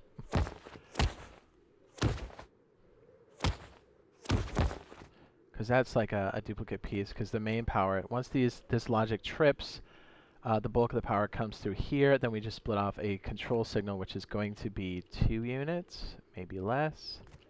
So that's what that's already set at. And then the remainder goes for the guns and everything else. Okay. And that's what this line is.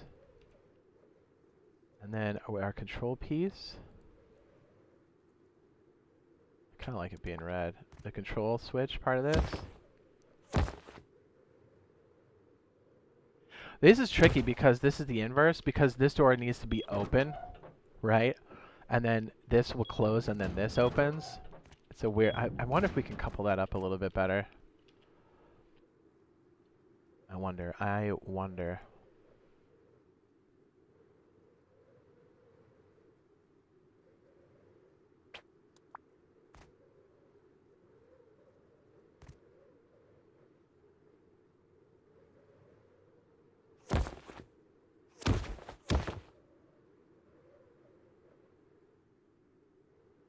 If we're on the heartbeat sensor and the pressure pad together, you can make some awesome traps. Oh yeah, for sure you can. It says, what do batteries take to cost? Brevin, good question.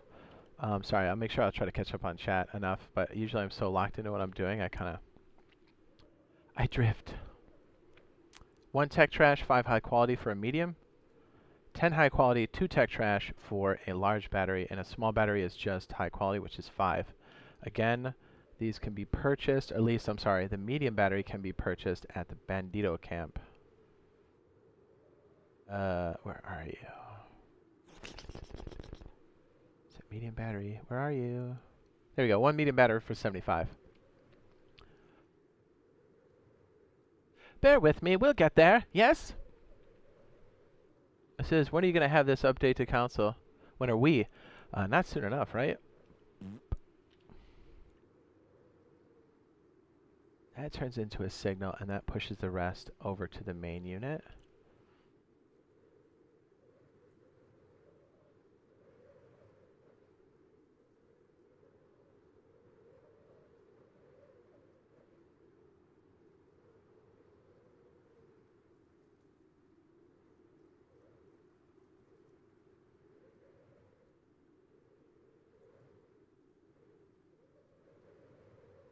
Wait, we have 1 extra piece, so actually, we don't...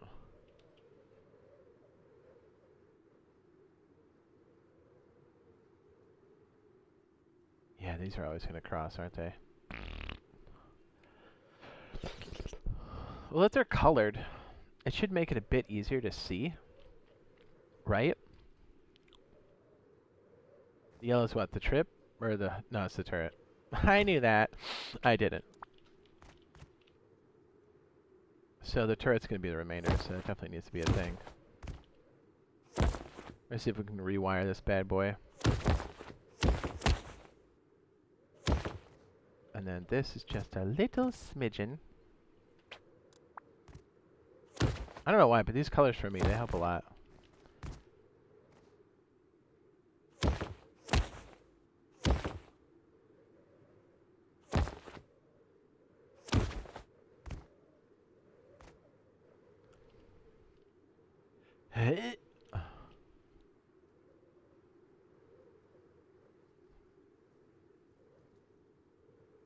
So we only really need...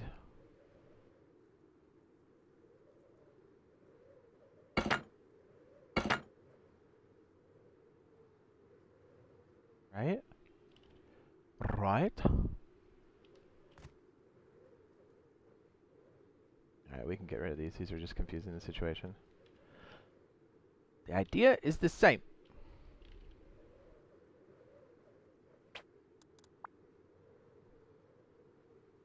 Oh, this isn't charging for shit, is it? Oh, that's okay. We still have 8,000 units on there.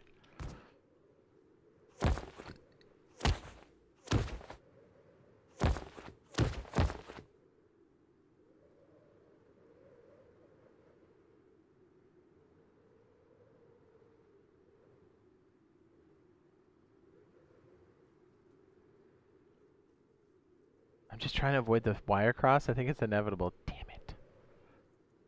You know, it's okay. We have the colored wire. That's okay when they cross, right? Don't ever cross the streams.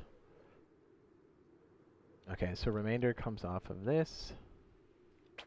I guess we'll make that blue. Right? That's really the main power that's coming in.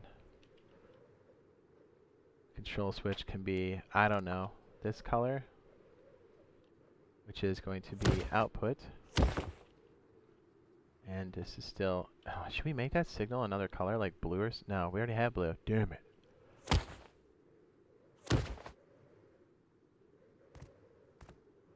Main power comes in the bottom of this.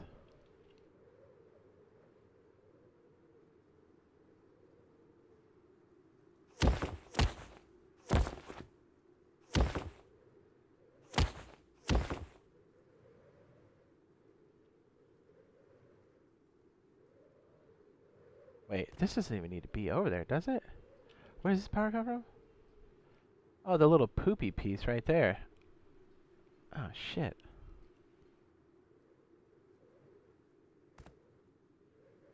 I just hate it when they cross, man. I hate it. It's the worst.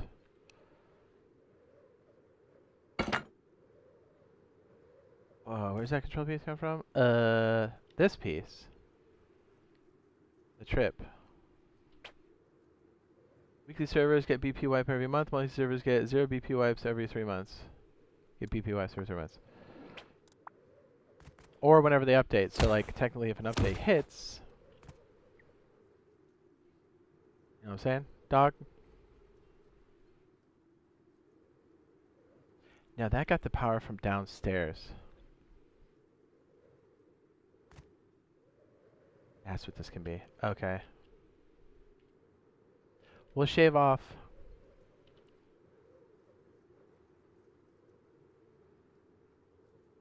Am I crazy? Yes. This can be powered by the second piece. We'll get there. Damn it.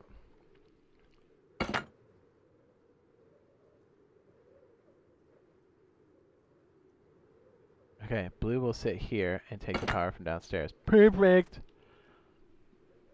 First Thursday of every month. Yep. No, last Thursday of every month. You're thinking of PC.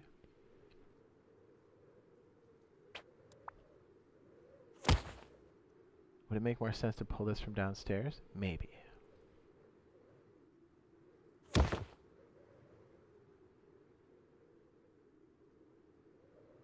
Here's like a whole art form to just condensing what you have. And again, we're trying to do this for like learning purposes, so... Definitely a lot more difficult.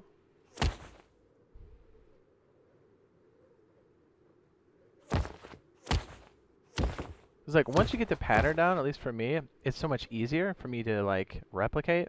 And then you can condense it down. You'll like put them in a wire channel and do stuff like that. Keep things on one side of the wall. Like once you understand it, you're good. Or even if you're just replicating the pattern, you're good.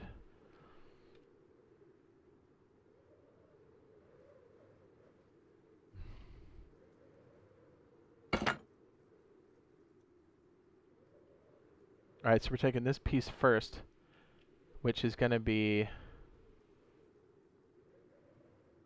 maybe 3 power units. Not even.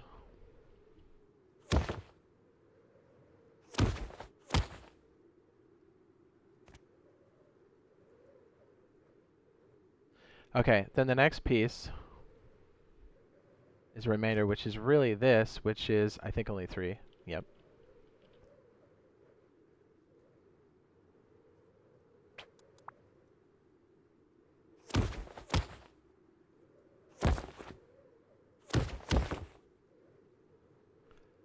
Then the remainder comes off the bottom.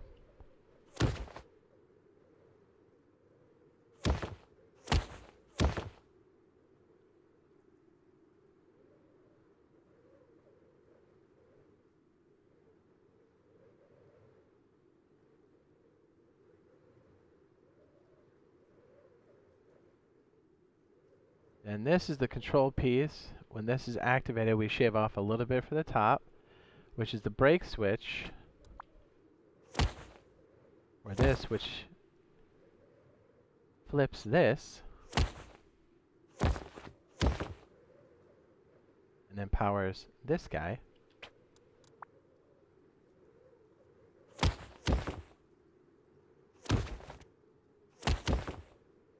Are you confused yet?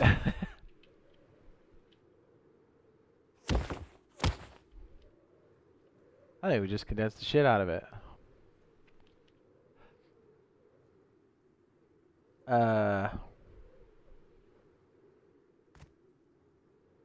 Yep, let's get that floor plate cooking. Let's see if we did it right. See if we totally screwed it up.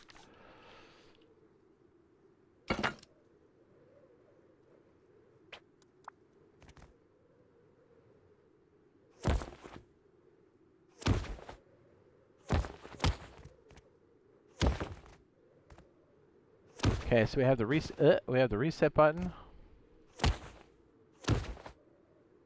That is this. Right, goes in the bottom, and then we have. What do we make? Was this one? What color did we make this one? Was it like yellow or something? Which is the set. Oh man, you know I'm gonna have to rewire this because I'm a freak.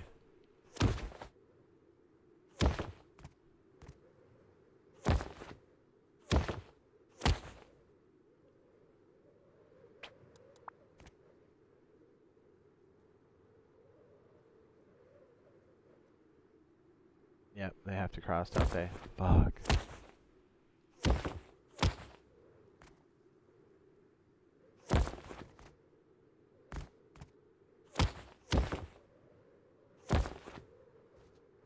Let's see if we got it. Let's see if I broke it. Oh wait, we need power in there, don't we?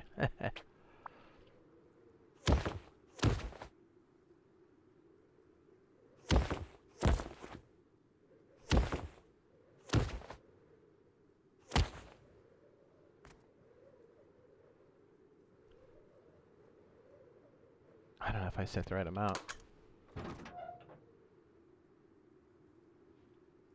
Okay. Confused? A little.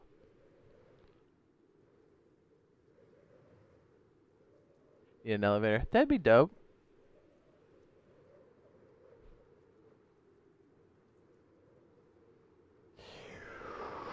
Ooh. Okay. So if we are on the other side of this, and you don't see wires, and there's like a rug here, you can walk here. This should close this, and open the door, and turn that on. Yes, very good. And hitting this multiple times won't stop you. If somebody rushes this, shotgun trap in the boobs. We got it. We condensed it. Is this better or is this better? For understanding, maybe this. Maybe. Let's get that sun out of our face, shall we? Beep.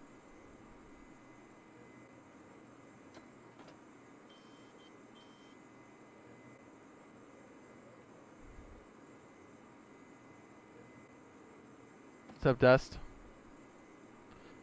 He says, I get a dozen comments a day asking how to wire turrets on my base videos. I'm going to need to point them here. Oh, nice. Thanks, man.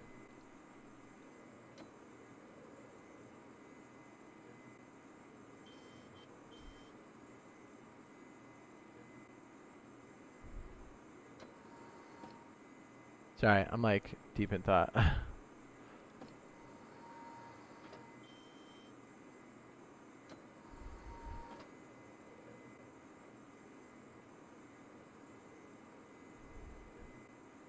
What's up? How long you been in here, Dust?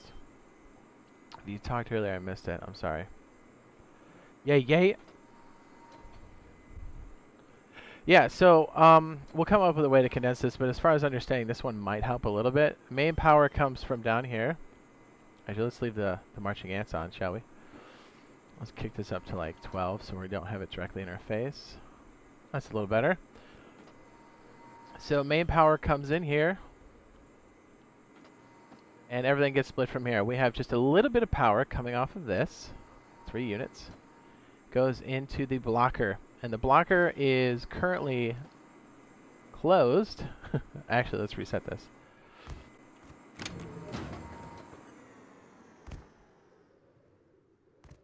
So the blocker is...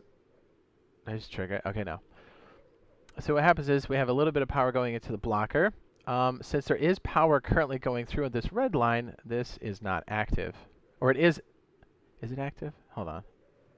It is not active. There's no power coming through here. That's what's going on. The red line does not have power.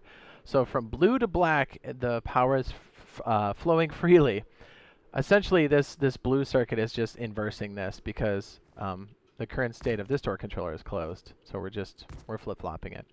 It's weird, but that's what it is. And 2 units of power going out here. So we probably just need this to be 2 and not 3. Does this still work? Sure does. So what's coming out here is just 1 unit of power. It's going here to the door controller, which is enough to activate it. You can see the double green lights. Now what's happening here is that's the first cable. It goes up to blue.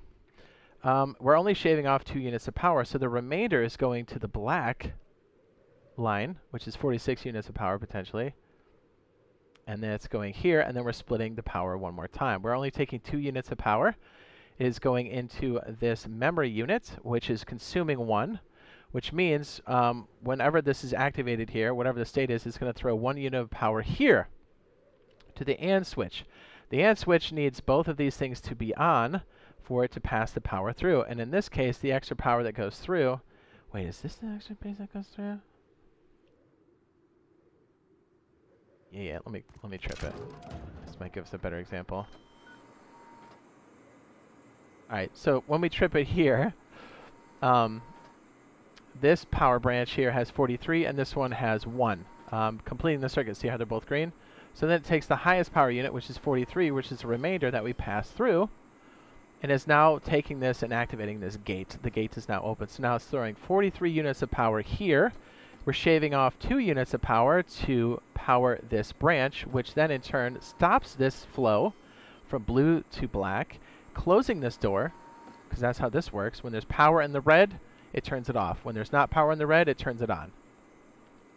So we only needed just a little bit of power, and then we pass the rest, which is 40, onto this split, and this is basically the main power unit that shoots off to both the turret and the door. So since the turret is the most power, we use that as a remainder, which is 37 units. We'll only use 10 of that, and we only send 2 units off to our good friend door controller. Now, okay, there we go.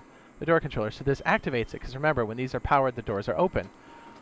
So it looks weird, like the blue here is a little confusing, but it's basically just inversing this. And the thing is, because we have a memory unit controlling the whole thing, the only thing that will set this state back, because we set this to on, you can set it on as many times as you want, but you have to reset it in order for it to work again, in order for it to go back to 0.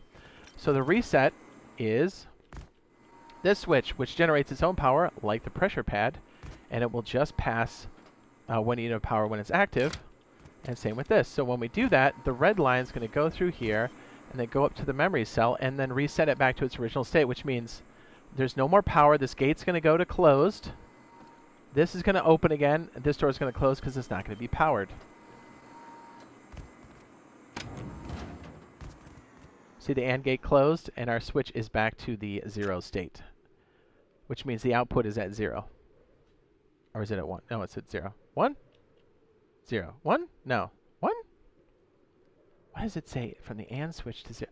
Oh, is it counting the one in between? Technically, this isn't on at all. It shouldn't be, because you can see the gates closed. You have red and green. It's a little confusing, because sometimes when you see the handles, you see that really small number next to the electricity. That tells you potentially what's in the line. It's useful, but like when you're first learning, it's a bit much.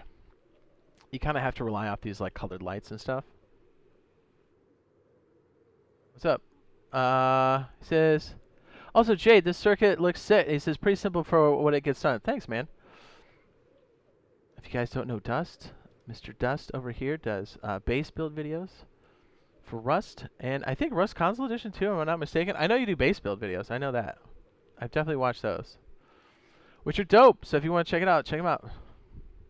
You can click on his name, and I think you can go to his channel there. That way, right? Does that work still? Thanks, man. A lot of good base builds. A lot of good, gets the ideas flowing, you know? So what's cool is, we're not using the toggle on this because you have 3 handles. You have toggle, you have reset, and you have set, right? Toggle's cool, but the problem is, we tried this yesterday. We just jumped on this pad and we were able to close the door again. So you want people to walk through and get stuck, right? This is the action you want. Trips it, I'm stuck, door opens, shotgun trap to stop you, you're dead. Right? You don't want to be able to hit this a bunch of times. So you want it to be set until you reset it, and that's how these work. Set comes from the pressure pad, which is yellow, and the reset comes from our reset behind the wall, which is the red switch, which is this button right here. See how the colors kind of help with this? It's still a little wacky at first.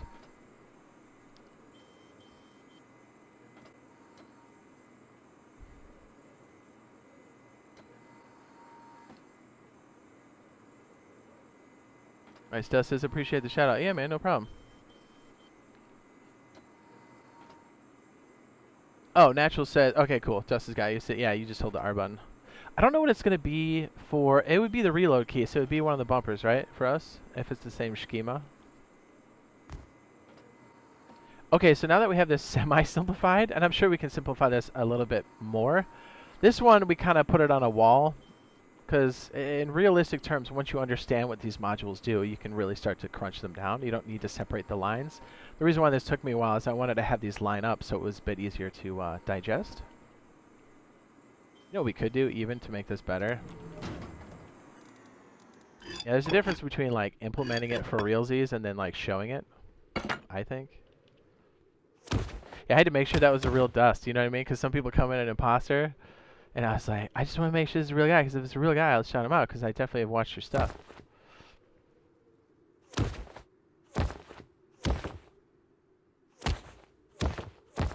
So yeah, man, welcome. Glad you came by, you watched, and you're speaking up. It's always a good time, dude. I'm such a freak. I have to have it lined up. And I'm like, do some of my lines get confusing? Do I need to like condense them down a little bit? Maybe.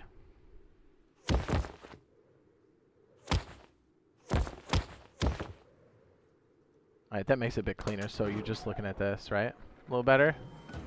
Kind of like to have the cable management. Yeah, there you go. The marching ants and the colors, I think, help a lot. And you can see how we could take these 2 branches and even the blocker and kind of just put them next to this unit here, and then you just kind of connect them up.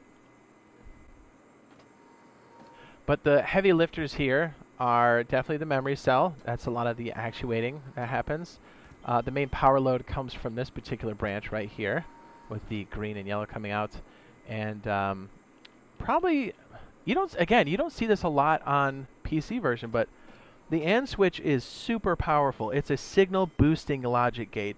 These are the same logic gates that happen inside of your computer and your console, baby. And is what is it? Is it a an operand? Is that the technical term? If we're talking about hardware. It's a logic gate, and it's super powerful. And in our terms, you can take a one signal boost, or one signal, and boost it into anything else you want. Extremely useful. And because of this, since we've semi-condensed this down, we'll be able to make an HBF sensor. Because this is cool, but think about it. If someone's able to burn this, or once they know this is there, right? It's kind of easy to circumvent. Rug, where are you? Nope, not the trap. Again, we'll have full-blown videos on this. Some of it we've already shot. Some of it is coming. So, you know. There's that. Here, let me reset it. The circuit is broken. Sorry, I'm moving around so fast. But do you like the window? So you can just like sit there like it's Saw and be like, you want to play a game? But see, once somebody knows this is here, it's easy to circumvent. So wouldn't it be better if something sensed you as you came through? Ding, ding, ding. Here comes the HBF sensor, baby. So we're essentially just going to take this circuit, do the same thing, and our input, the yellow line, we're going to have a little bit more logic with this one. Actually, we don't have to have very much more logic at all. I think we just have one more power source in this, because even 1 unit of power can trip this whole circuit. That's all we need. What's up? He says, are you an electrical or software engineer? He says your verbiage is like one. No. I do have, I guess, a software engineer. Did you say software engineer? You said software engineer. Okay, so I have some background in software engineering stuff, but not like the physical, not like the, it's more I picked it up. Does that make sense? That was a terrible answer. I code. I can code. I have code. I do code. I make code. Guys, could you do one master switch or button to close all doors? Brent for the base. Yes, actually, that is really good. When we condense this one down to our sensor, we'll do that one next. Good question, my guy. Brent coming through with the...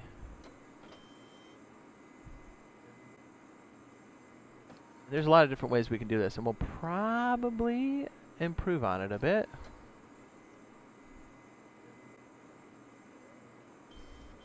Because I have a way I would do it normally, but we can also make it better. Okay. This is those lines crossed are making me itch. I know, right?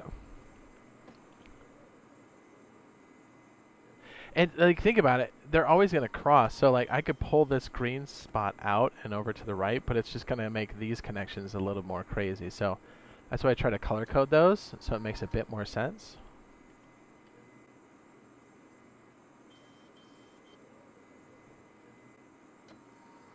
All right, so we're going to do the same thing, but we're just going to have this be the actuator as opposed to, what is this? This guy, the pressure plate. Jeez, my brain. Okay, so what we can do, we can add another... What is the minimum requirement for this? I totally forgot. I think it's like, is it 2 or is it 3? Oh, it's only 1. No shit. Really? You have to be... Hang on a second. Is that right? Has to be like 3. That's okay. So now what we can do here, do you see how we have the same circuit? We've just added another electrical branch here. We're going to change back to the black wire. We're going to have this one pass to the next one. That's why I like to stick the power bar, as it were, at the bottom. Like this. So we're still cutting off the same amounts of power for everything. But for this one, we're going to shave off, I want to say 3 to be safe, if memory serves me correctly. And we're just going to plug this in the same way we did before. HBF sensor is probably the better way to do it. You know what we should do? I don't know if HBF takes tech trash anymore. Jeez, I'm stroking out. Do we have 80 for this? We do. Says, if I open the door manually, will it close with the controller? Yes, if you kill the power. Anything that dies on a controller will automatically shut the door because it's the power that keeps it open, which is a useful state. So you could have something that just breaks the line. You can have a toggle state like this and then have one of your remote switches just hit this thing while you're outside of the base, which would be nice. Or you can have this trigger it as you leave, or, which is kind of useful, which we might end up doing that particular state. Or you can have like a timer on it.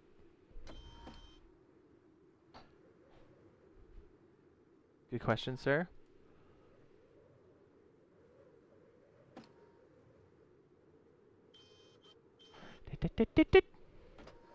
Okay, so what we're going to do, I guess we'll just use a regular line, right? Here, we'll move this guy over. It's going to make it a touch confusing. Again, I'm trying to make it as organized as possible for learning.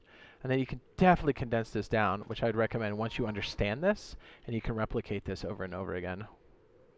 Just think of these as modules. Think of this piece here and down here as a module. These, what is this, 4 or 5? And then these can be a module. And you can just like put them next to each other. Like once you make these connections, you just bridge them. You know, just bend around the corner. Because a lot of times you'll have really tight corners where you need to stick the electronics. I just stroked out. Okay. This would be the sensor. It's well within the range for the entire room. Typically, if we were trying to hide this, these electronics would be behind the door or up on the wall, and the sensor would be above your blind spot, or up in your blind spot, so you wouldn't see it. Okay, power in, and then, okay, so the HBF sensor has a couple different settings. You can set what sets this off, authorized or not authorized, or everybody. But what's very interesting with this is when it's in range, it can also output based off of how many people are around. In this case, we just need it to be 1 or more people, right? Right. But just know, if you had 2 people in and you had enough power going in, it will trip. Instead of 1 unit of power, it'll do 2, which is a useful counter. Counter, like actual, like numerical counter. Alright, so the power is coming from this little guy. You know what, we'll make it blue, because that seems to be our power source for most things, yes? Oh, this is going to be a little wacky, because we'll have to clean this up. Alright, so remember, the tripwire for the pressure plate was yellow. This is really going to hurt people's OCD badly. Oh, man. Ooh. Yes, this is gonna be. I was trying to think of a way we could like reshuffle it. It's just gonna be rough. I'm sorry. Ugh. I'm sorry. I'm sorry. That's so bad. What we're gonna have to do though, because it's actually active right now, we'll have to put a lid on it, because in order for me to make it around and reset it, I have to be able to move.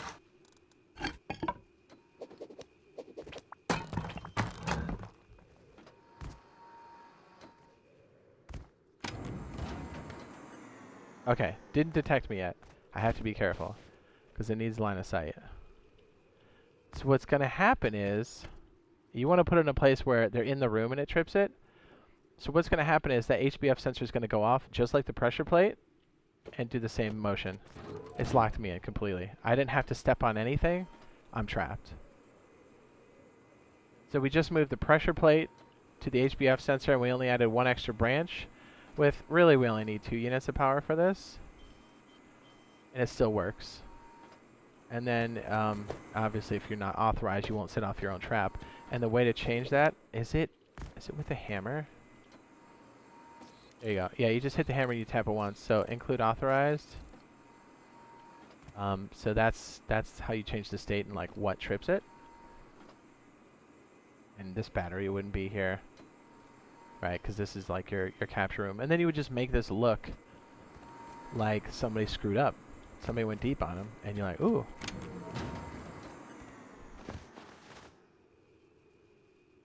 Says, so is Power Surge coming to testing branch on BP wipe?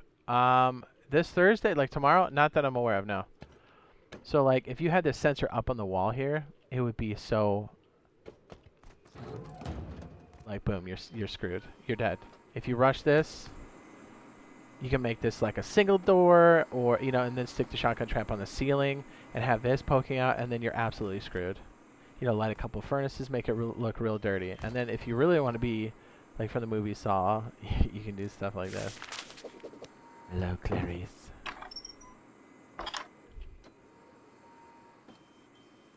You know, how creepy is that? This will detect you through the window.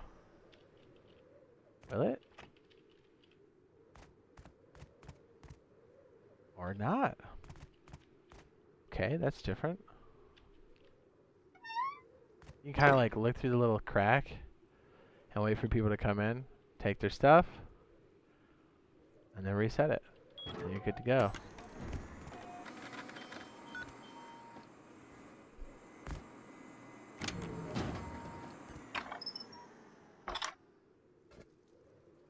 Pretty dirty.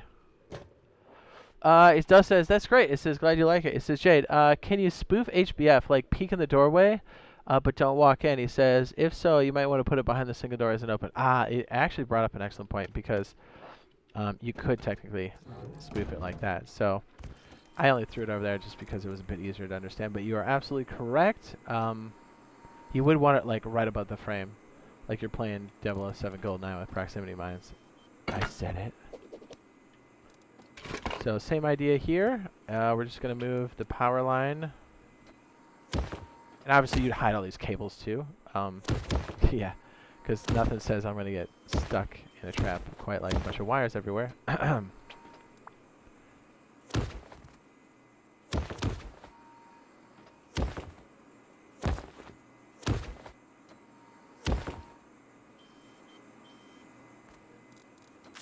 I just need to hide it from myself since I'm the one tripping it. Oh, is that too high for this? Oh, bullshit. Well, let's be sneaky about it, shall we? So all we did was just slide it over. Same idea. And this way, it's going to look nice and safe. You might want to move the nipple over just a little bit more. But if you cross this doorway, that's going to trip. I kind of like to stick these up on the ceiling and then do it. But yeah, I have to kind of experiment. But most people, if you put something enticing enough that looks real, most people are going to enter, especially on console, because they're not leery of that yet, as they should be. And obviously, if you're not authorized, you can't open that door. So you're stuck. You're absolutely stuck.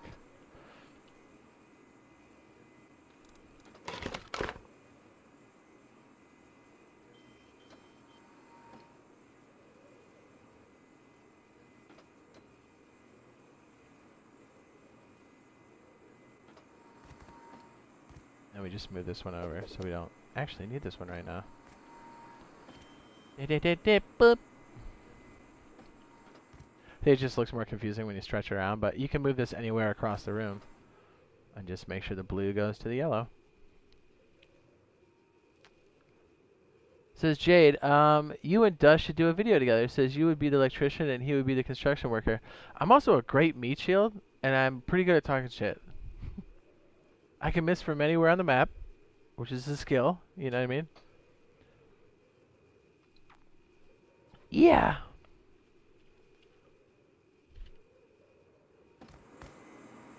So there we go. There we go. Brent was asking about the door, and the automatic closing. So here's the thing. Switches can be flicked by anybody, right? You don't have to be authorized for that to be a thing. You know what we should do over here so this thing doesn't die on us? We're going to cheat. Make sure this bitch has power. Yep.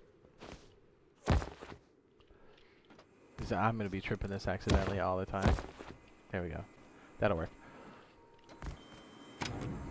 Ta-da! Okay, so a kill switch. Alright, so to go back to the switch conversation, I guess I could just unplug this too. This would also work, wouldn't it?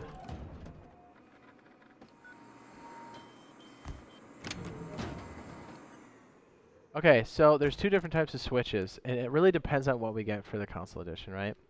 There's the smart switch, which is part of the advanced electronics. That's what I'm calling it. And then we have a standard switch. The difference is you can activate this one from your phone, or you can activate it, turning it on and off, but just activating it inside of the game.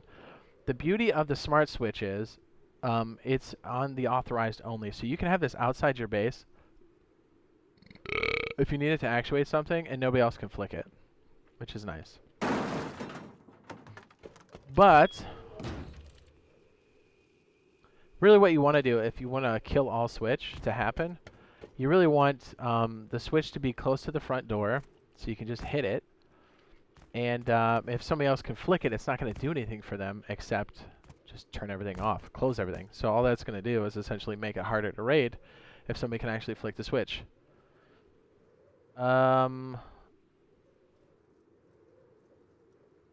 Says requires TC auth that you can control from your phone. Correct.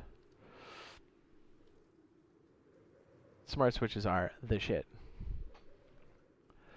I'm trying to think of the best way we can do this. We can either put a reset switch on the interior. How can we set this up?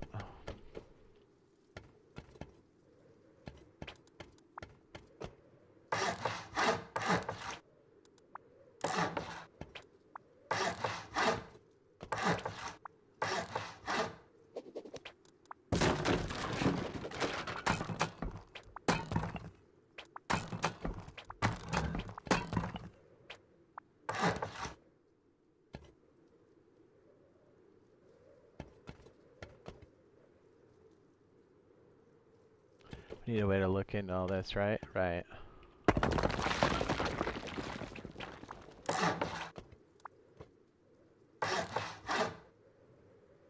Yeah, I got it. I know how we're gonna do it. Because, like, it's always loot rooms open, right? Because the roller doors are great, right? They're 9 satchels as opposed to 10 on the wall, right? So it's just a little bit less protection than a concrete wall. It's what most people have. It's mid-tier, it's late game. Right? Right. But, they're a pain in the ass because they take almost 3 seconds to... Yeah, it's like 2.5. It's like 2.6 or some shit. But... they're awfully useful, so you need them, you want them. It's realistic that you're going to have lots of them in your base at any given time. It makes sense for upkeep, it's more accessible, it's like road sign armor. It's a thing, you know, like you're always going to have it. It's the most efficient use. It's the one you're going to encounter the most. Alright, real sloppy loot rooms, here we go.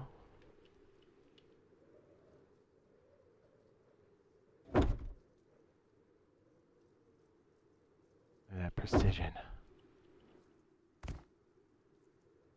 You probably have some freaking barbecues in there. You know how it goes. Showing you a first floor, and this is like a cross section.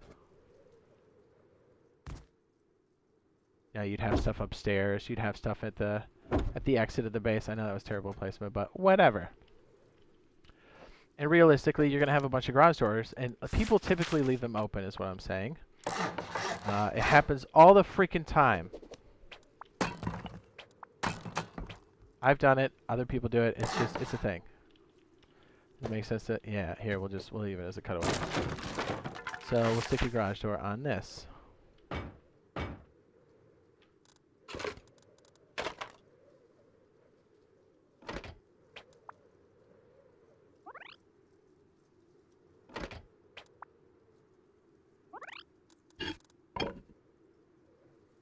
Bam, bam. Let's see. It says how I have like deluxe version, normal version, like extended download. Okay, thanks for helping out in the chat, boys. Gentlemen, thank you.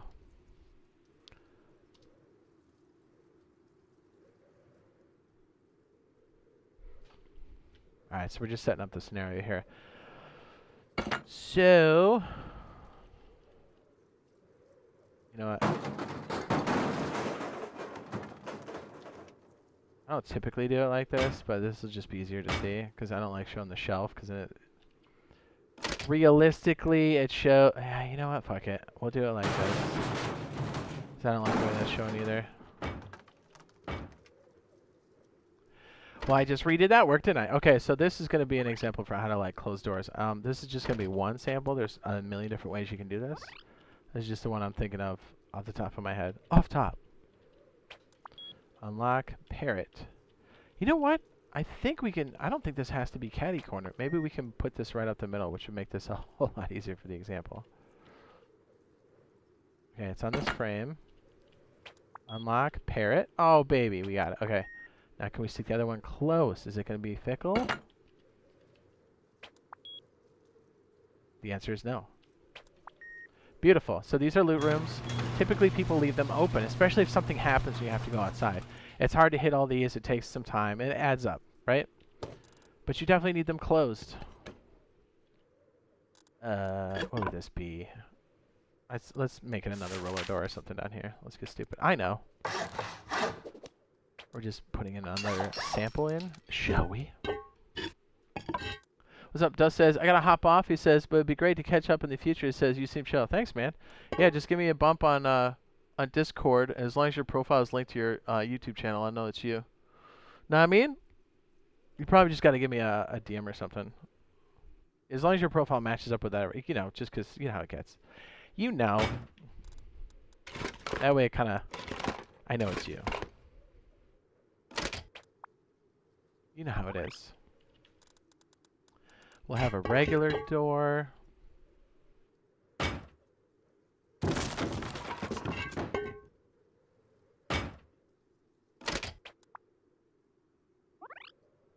is going to seem a little nutty at first, but it's actually not bad. Especially, you don't have to do this with every door.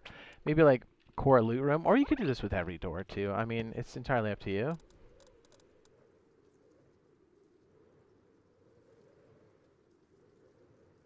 Thanks for helping out in the chat, boys.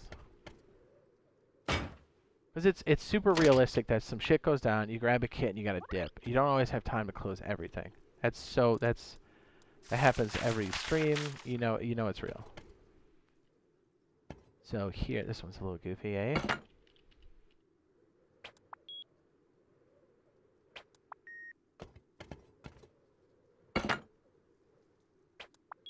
But these aren't too bad as far as like cost.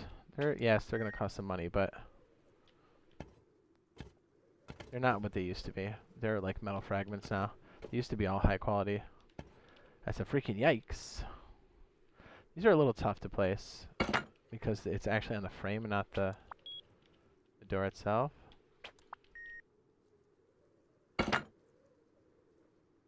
Just to show it's possible on all these different types of doors. But see, if you're kind of like, if you have the plan to do this ahead of time, this isn't that crazy. How many doors do we have? One? Oh, we don't need to split it because we can DayZ chain it. We have 1, 2, 3, 4, 5, 6, possibly more. So we can take 8 units of power.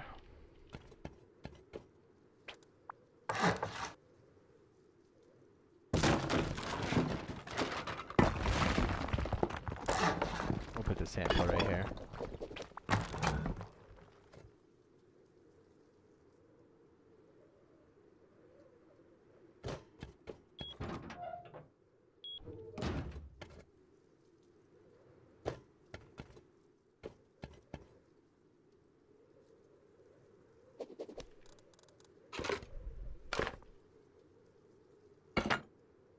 So we say like 8. We'll make it 10 even. And we'll have these all kind of DayZ chain together. So something obnoxious. So I'll have this one go upstairs maybe. Try to think of the best way to like DayZ chain them together. Pass through, on. Downstairs. Yeah, let's just do it like this. Fuck it. Whoa.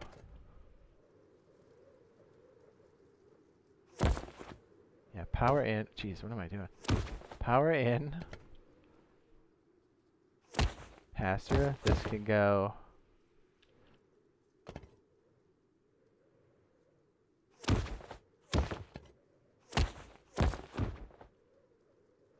Sorry, this one's not going to be particularly hot.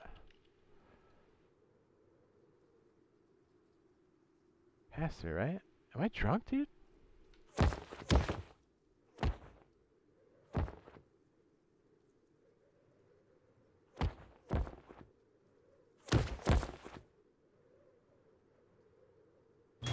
Dude, why can't I hit that?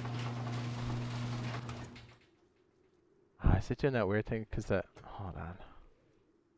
We might have a bad position on this. We might have to slide it down. Son of a bitch!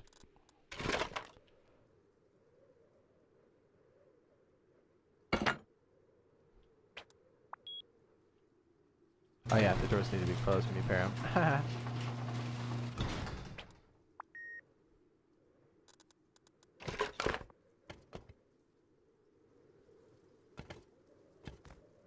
Okay, so pass through.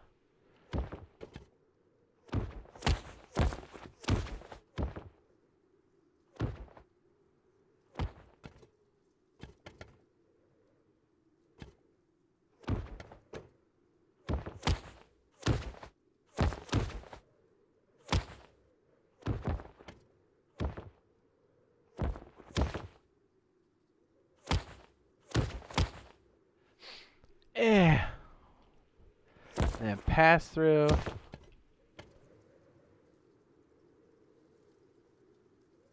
Wait, so where's... Oh yeah, it starts down there. Alright, I guess it's not important that you see how these are wired together, but they're all daisy chained together. Promise.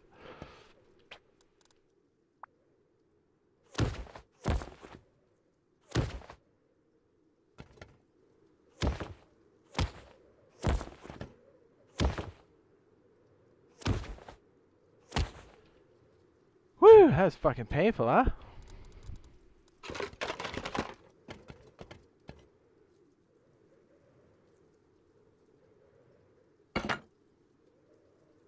Alright, so what we can do, let me see if this actually works the way I think it does.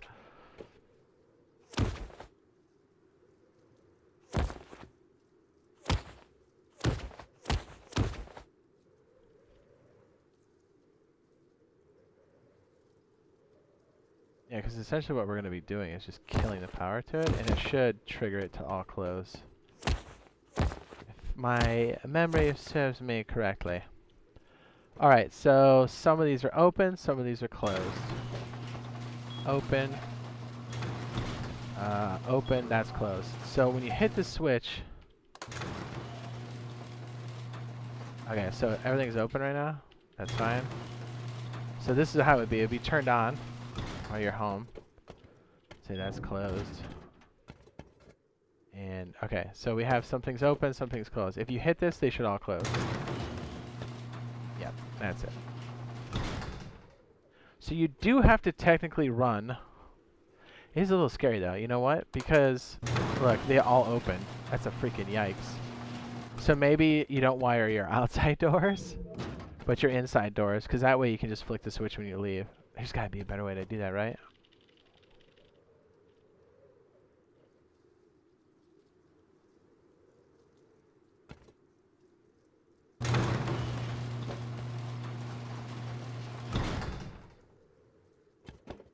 You know, it's not too bad. Well, you don't want to switch in the front so somebody can hit it and then open all the doors. You know what? That's a bad example.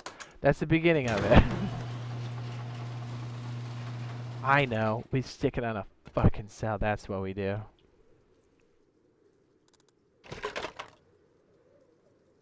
Okay, this is the controller for the doors. We do what we did before, right? Right.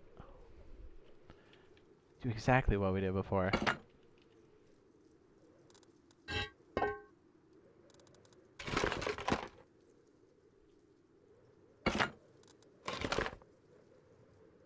was like, we're close.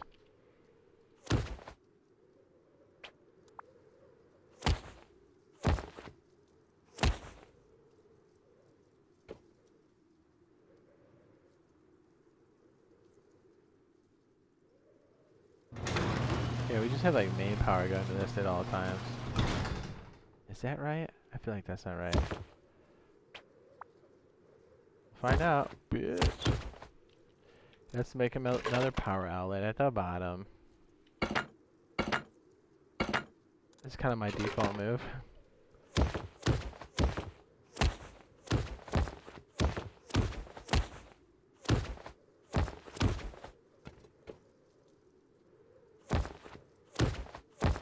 Yeah!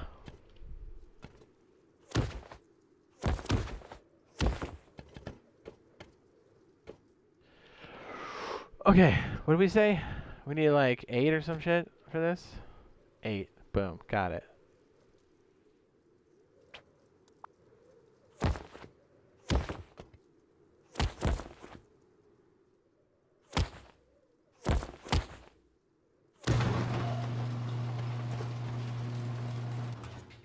That's going to change. Yep, that's definitely going to change because we need it to be through this, don't we? Yes, we do. He says, what are you hoping to be added to the skin store? I don't know. Is there a way to break stuff with electricity? What do you mean? Because that would be dope if you had a vault base. Oh, you talking like destroy something? Technically, yes, but it's so not usable, if that makes any sense. Here, let me show you what I'm talking about. A good question, for sure. It would be under tools, wouldn't it? Yes. Okay, so let's say you have... We gotta have one dud, so bear with me.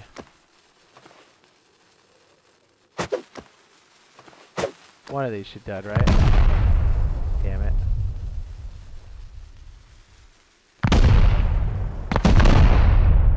Wouldn't you freaking know it? They all go off. We're just looking for one dud.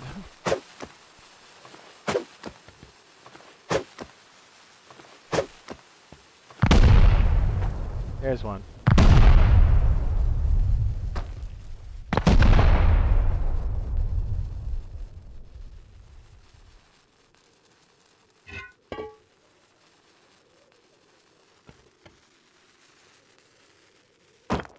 Perfect. So technically, yes, you can. So like whatever the damage is on this wall, so you'd have to have like 10 duds on there. So this is what I mean by it's not that practical at all. We can do what we normally do, and this should be enough to set these off. And that's the last time I checked. Maybe they have since fixed this. I do not know. So this is an igniter, and this should be enough to spark these. Yep. But that's if all these go off. Maybe it rolls the dice for another one.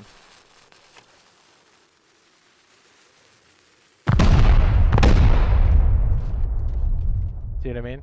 So it's not that practical, but it is possible.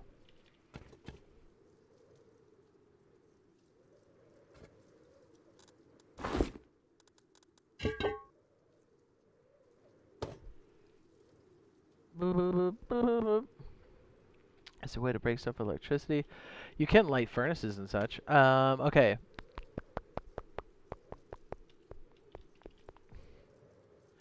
So really we just want these 2 buttons to be the control for opening and closing the doors.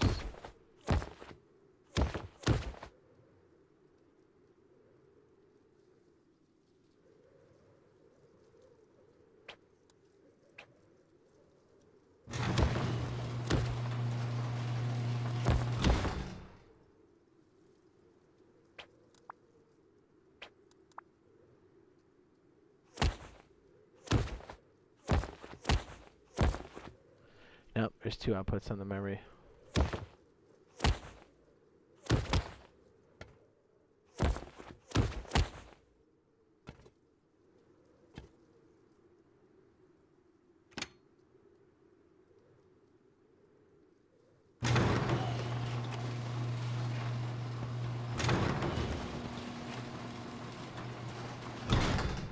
So yeah, you would basically, your outer rim stuff wouldn't be connected, right? You would have to have, this might be easier to do this. So let's say your outside shit is, this. And you have doors to this. These would be regular doors. The stuff into your airlocks could be automatically open and shut. But you'd have to have this so deep in your base. It makes more sense with a smart switch. There's a way to do it.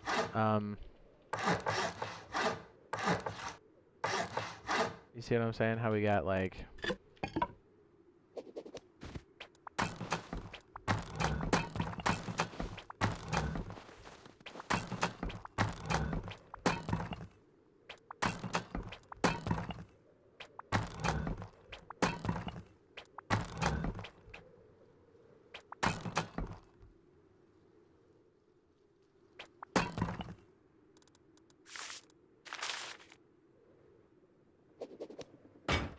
These wouldn't be operated by anything.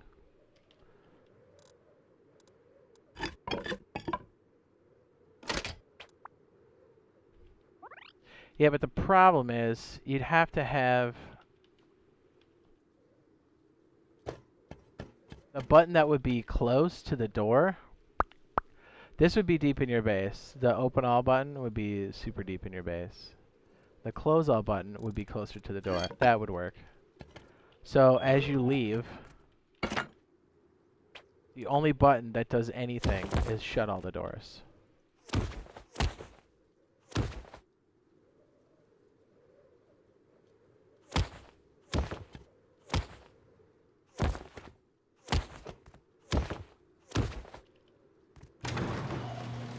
Oopsie poopsie, wrong button. What I meant was,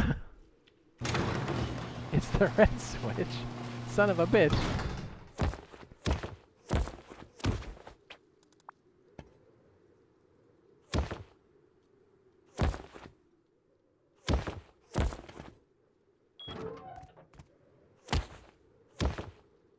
So, okay, if you're back in your base, that's awfully confusing, isn't it? If you're back in your base, I bet we can improve on this. You reset all the doors to open. Right, so then everything outside. Fuck me, Jerry. Okay. These are the outside.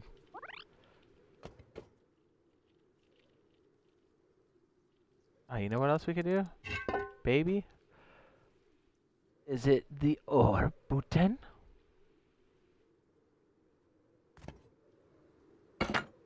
Look, we can have one red at each of the doors. Right? So this would get piped. See if this works. I'm trying to make a realistic scenario for this. Okay, so this goes into the reset.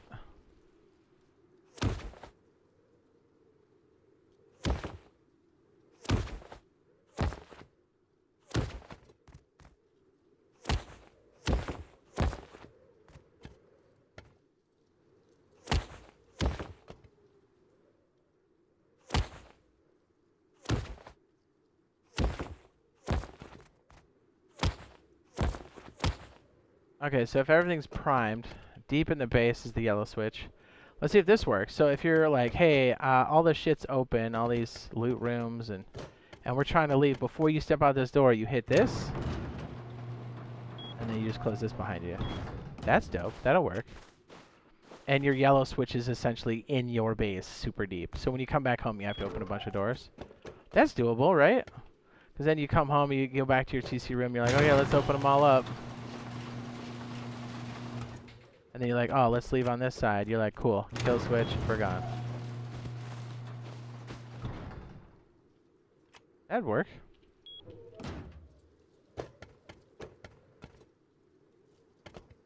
So the OR switch does that. Any signal A or B, if it's active, which doesn't take long, it only takes a blip for the memory cell, we kind of do what we did over here, just a little bit different. We kind of flip-flop it around a bit.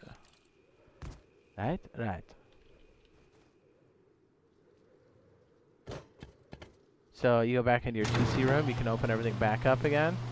And these will be sitting at the exit of all of your spots. And then you, boom, you're good. That way, even if somebody breaks this circuit anywhere in your base, and I mean anywhere, right? Like, let's say you've got some lines going through your base, you've got, like, maybe some branches. If somebody breaks any of this, how much was this? Was this 8? They all close anyways. There you go. That's one that's actually a thing. What did we say for this again? Was like 10 or something? But you're constantly using juice on this one, so you gotta really... But again, if you run out, it actually locks the base up for you, so it's not the end of the world. There we go. Brent, does that help? Brent, you're the one that asked the close all switch. This is one way to do it. There's even better ways to do so.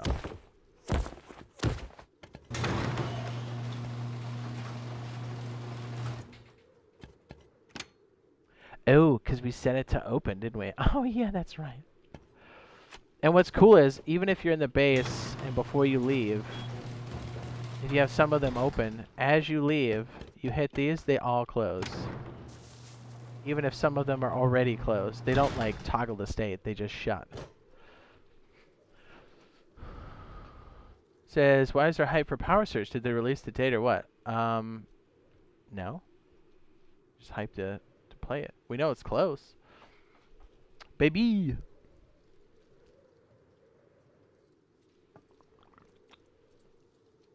Yeah! So what's interesting, if we had... This only technically works for...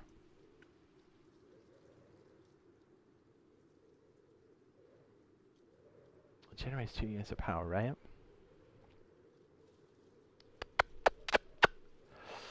It only works for 2 switches, maybe 3.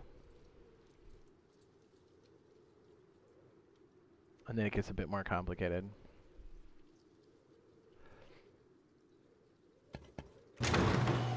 So always your outside doors would never have an automatic button unless you've got some kind of special switch for it and some kind of compartmentalization for it.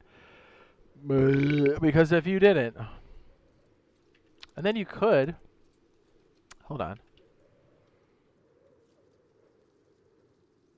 Since these put off 2 units of power, right? We could... maybe we can go 1 deeper. Let's go 1 deeper. Oh, there it is. I was literally floating on it.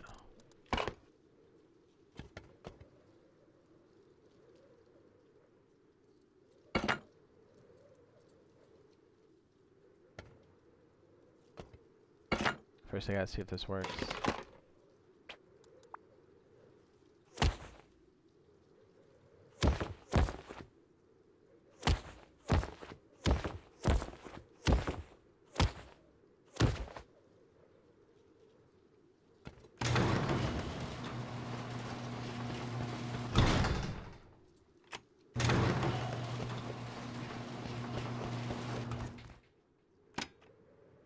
Aha! It's not enough. It's not enough.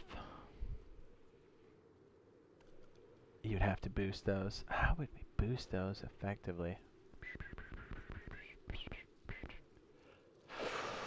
Having a kill switch indoors would be sweet too, you know? That complicates it a bit, doesn't it?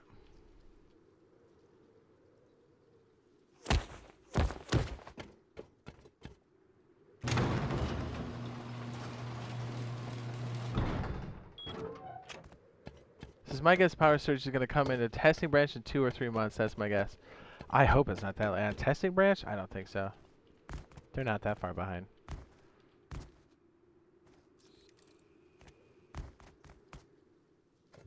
You know what I mean? Baby! Baby, what you do? Trying to think of a way we could make that a bit more juicy. Snow says you should make a video over Schmoil when it comes to live branch, like the end of the month. I already have a tour. We got some other pieces already done.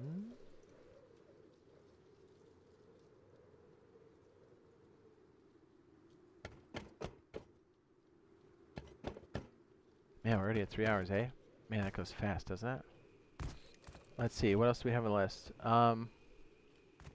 What's up, Max? It says it'll be a separate download. Go to your game store manager. Thank you for the help. Max? Do monthlies wipe tomorrow? No, they don't. They do not. It could on playtest branch. I'm sorry, public testing branch. If we somehow get something on testing branch, that could be a thing. But not on main branch, no.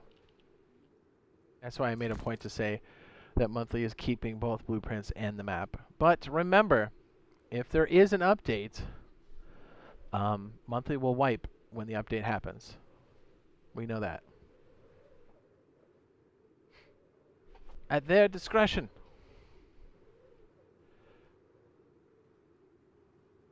He says, I mean, they're going to release Ark soon. They might have to release it on testing branch a week or two after, or in a month after BP wipe.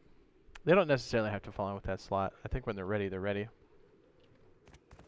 That's the impression I'm getting.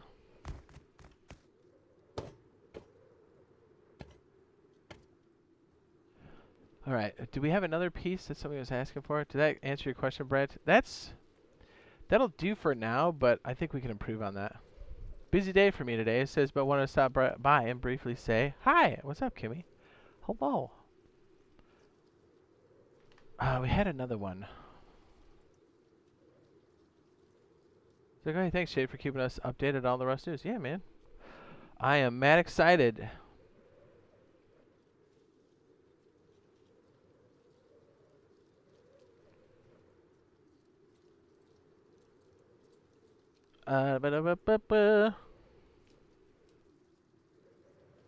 We have... Oh, Sergeant was asking about heater setup. They're kind of like lights, but they generate heat. I think the distribution for heat has changed since I last did like a full test on it. Because again, we haven't had to use it because we've been playing. We're maining on Rust console now, so we obviously don't have electricity. So I've been out of practice for heaters for at least 8 months.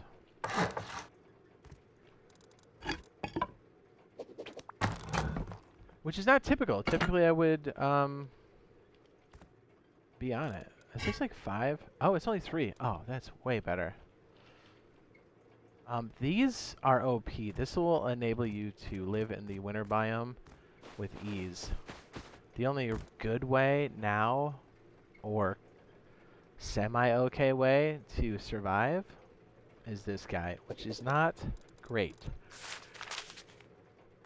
This big bitch. Does it have to be against the wall? It does, doesn't it? Son of a bitch. I just want to put it down as an example. Damn it. Can we put it here? Yeah, so like this is cute, but it burns wood, you know? That's cute, but it's not. Says, what are the updates coming tomorrow? If they do have an update, they're going to be little minor changes. It's not going to be anything major as far as I know. If they think Schmoil's good, I would imagine they'd push it through, but I think they would have said something by now. You know? But who knows? Sometimes, like, okay, good example is, the reason why we, like, don't fully know is, on the last Skin Store update, they pushed a lot of stuff that was in testing branch forward, like small things like quality of life type stuff, some like fixes. So if it's like that, we could see something, but I wouldn't bank on it. I think it's going to be more towards the end of the month to main branch for Schmoil.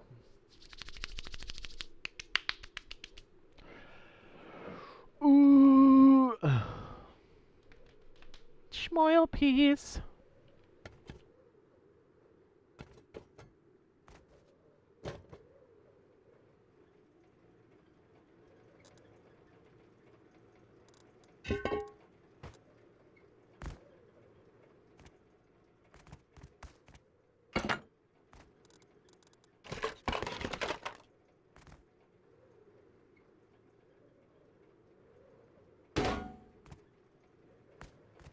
We actually got a lot of power coming through there, don't we?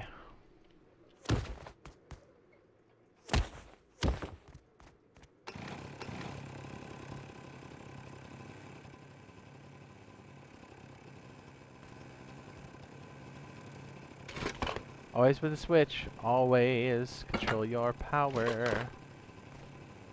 Is the inn right here? Yeah.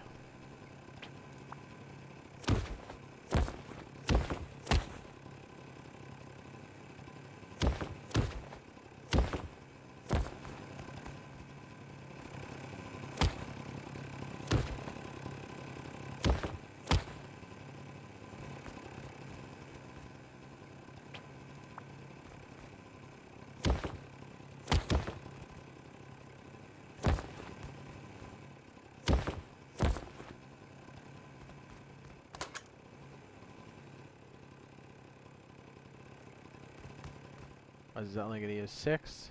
No, 7. Because of the power switch. Yeah, boy! So basically this just ups your comfort. If you've ever lived in the winter biome, you know what this is all about. Now this used to go 2 tiles out, up and down. I don't know if that's the case anymore. Oh, maybe.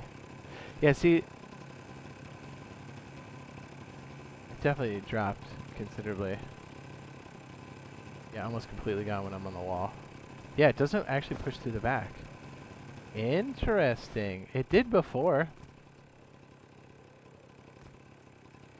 I guess some people can't sit outside a door, can't you? So even if you get under, I think you lose it. Yes, you do. Interesting. Says, wait, Rust console had an update? No, not yet. Not yet, sir.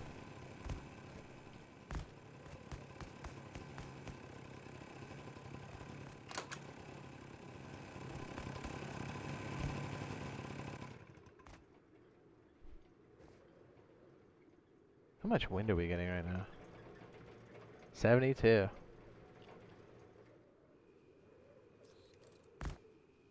It's a wind turbine, yes?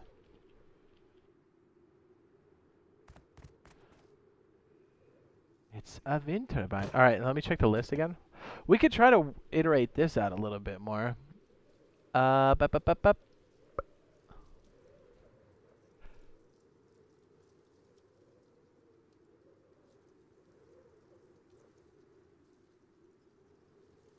Brent asked earlier if you could close everything on the floor. That's useful.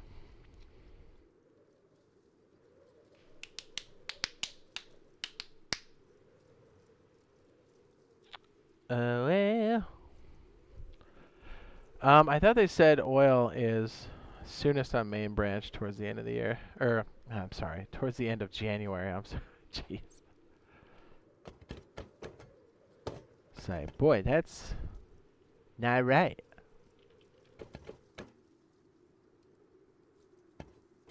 Show us how to do an alarm for oil. Good question, sir. Okay. It's actually super easy.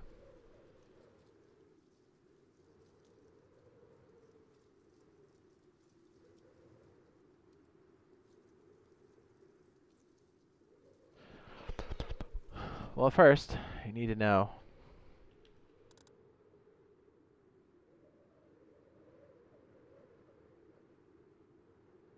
Is it under electricity? Yeah, it is. Okay. Oh, broadcaster. I need the antenna. What am I doing?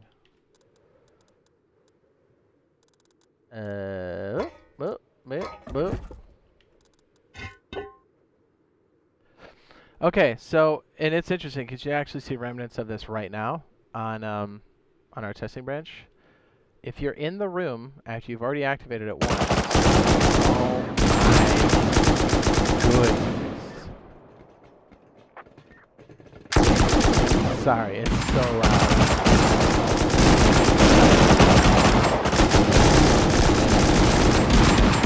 My goodness, that's so silly. What? Am I drunk, dude?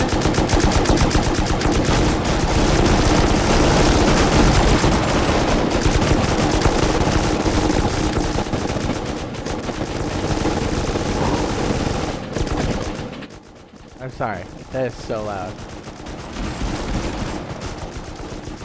Where's the roof? There we go. 4768. Get out of my face. Okay, once you have the frequency. Judas. Okay, once you have the frequency, you can dial in a lot of different things. You can use the pager. Was it 4768? Boop, boop, beep, boop. And if you have your receiver, you can have a light go off too. So if this gets activated, I'll show you with the pager, 4768. And you can buy these at the outpost, the pagers.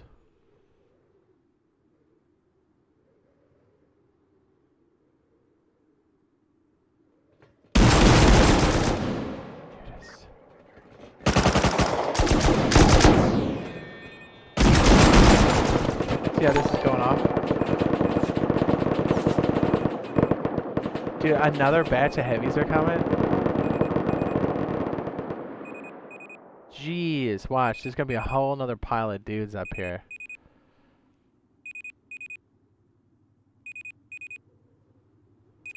So in the same way this happened, right here, as soon as somebody hits the crate, right, which is inside of the red card, blue and then red card, right, however that's done, whether it's small or large. There's slight variations, but it's the same idea.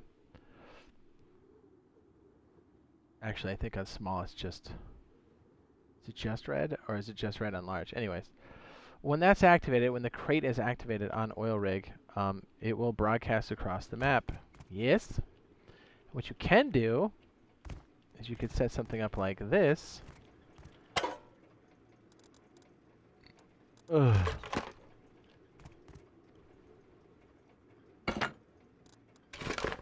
It would have to be running all the time.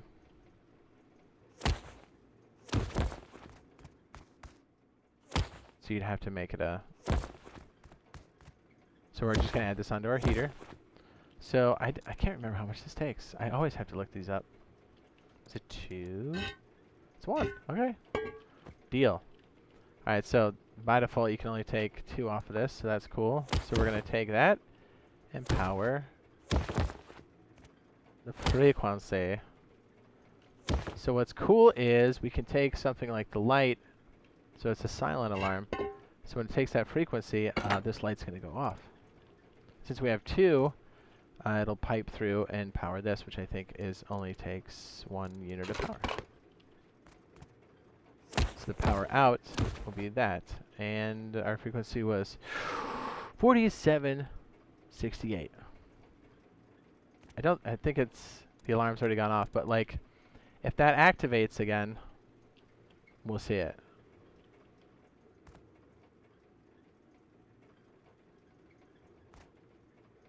We already set one off, didn't we? So let's go to, that's too far away, damn it.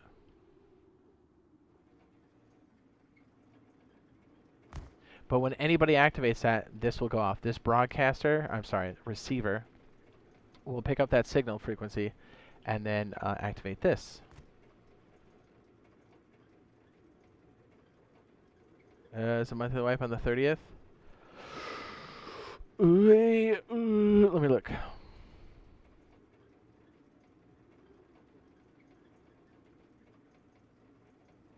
Last Thursday of the month is the 27th.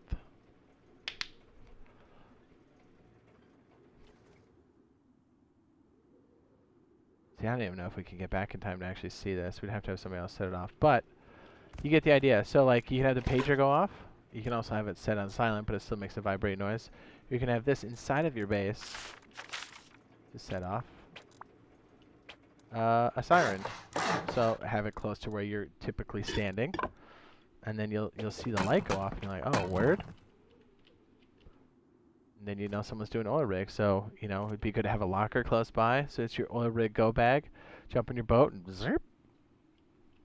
And what's cool about this is only going to use the amount of power needed for this. But look, we have a constant burn on the battery. We're always using 3 units. But when we power this up, then we're going to be using 9 total. Not 10. Sorry, 10. So this branches it off. So this is always running because it has to be on to receive the frequency. So when you don't know when it's on, then you always need to be looking for it. Brevin says, sweet, thanks. Yeah, no problem. No problem. No problem. Okay, let me check the list here.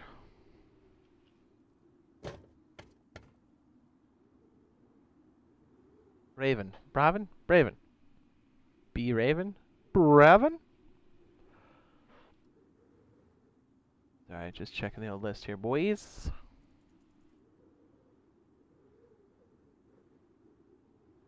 I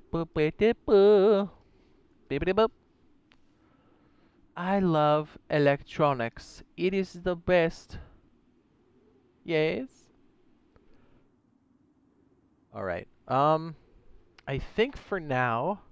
Sorry, it took me a second to kind of get there. I think for now we're probably good for the stream. We should have a Rust video later on today, probably in the evening, Eastern Standard Time. Probably like 3 hours or so, if my memory serves me correctly. We might have another Rust stream later on tonight, so stay tuned for that. Be sure to drop a like on this stream. It does help out a lot. Big thanks to you guys hanging out with us, being a part of the chat, asking the really good questions. Big thanks to the members out there, old and new, the super chatters and the donators. Appreciate you guys. And yeah, we'll be back soon enough. Really excited for this. Fingers crossed. Again, if anything changes as far as what the update's going to be, or when we get a better idea, we will let you know ASAP, because we are just as excited. Clearly, I mean, look what we've done, you know? Look at what we've done. All right, love you guys. We'll see you real soon. Yeah, deuces.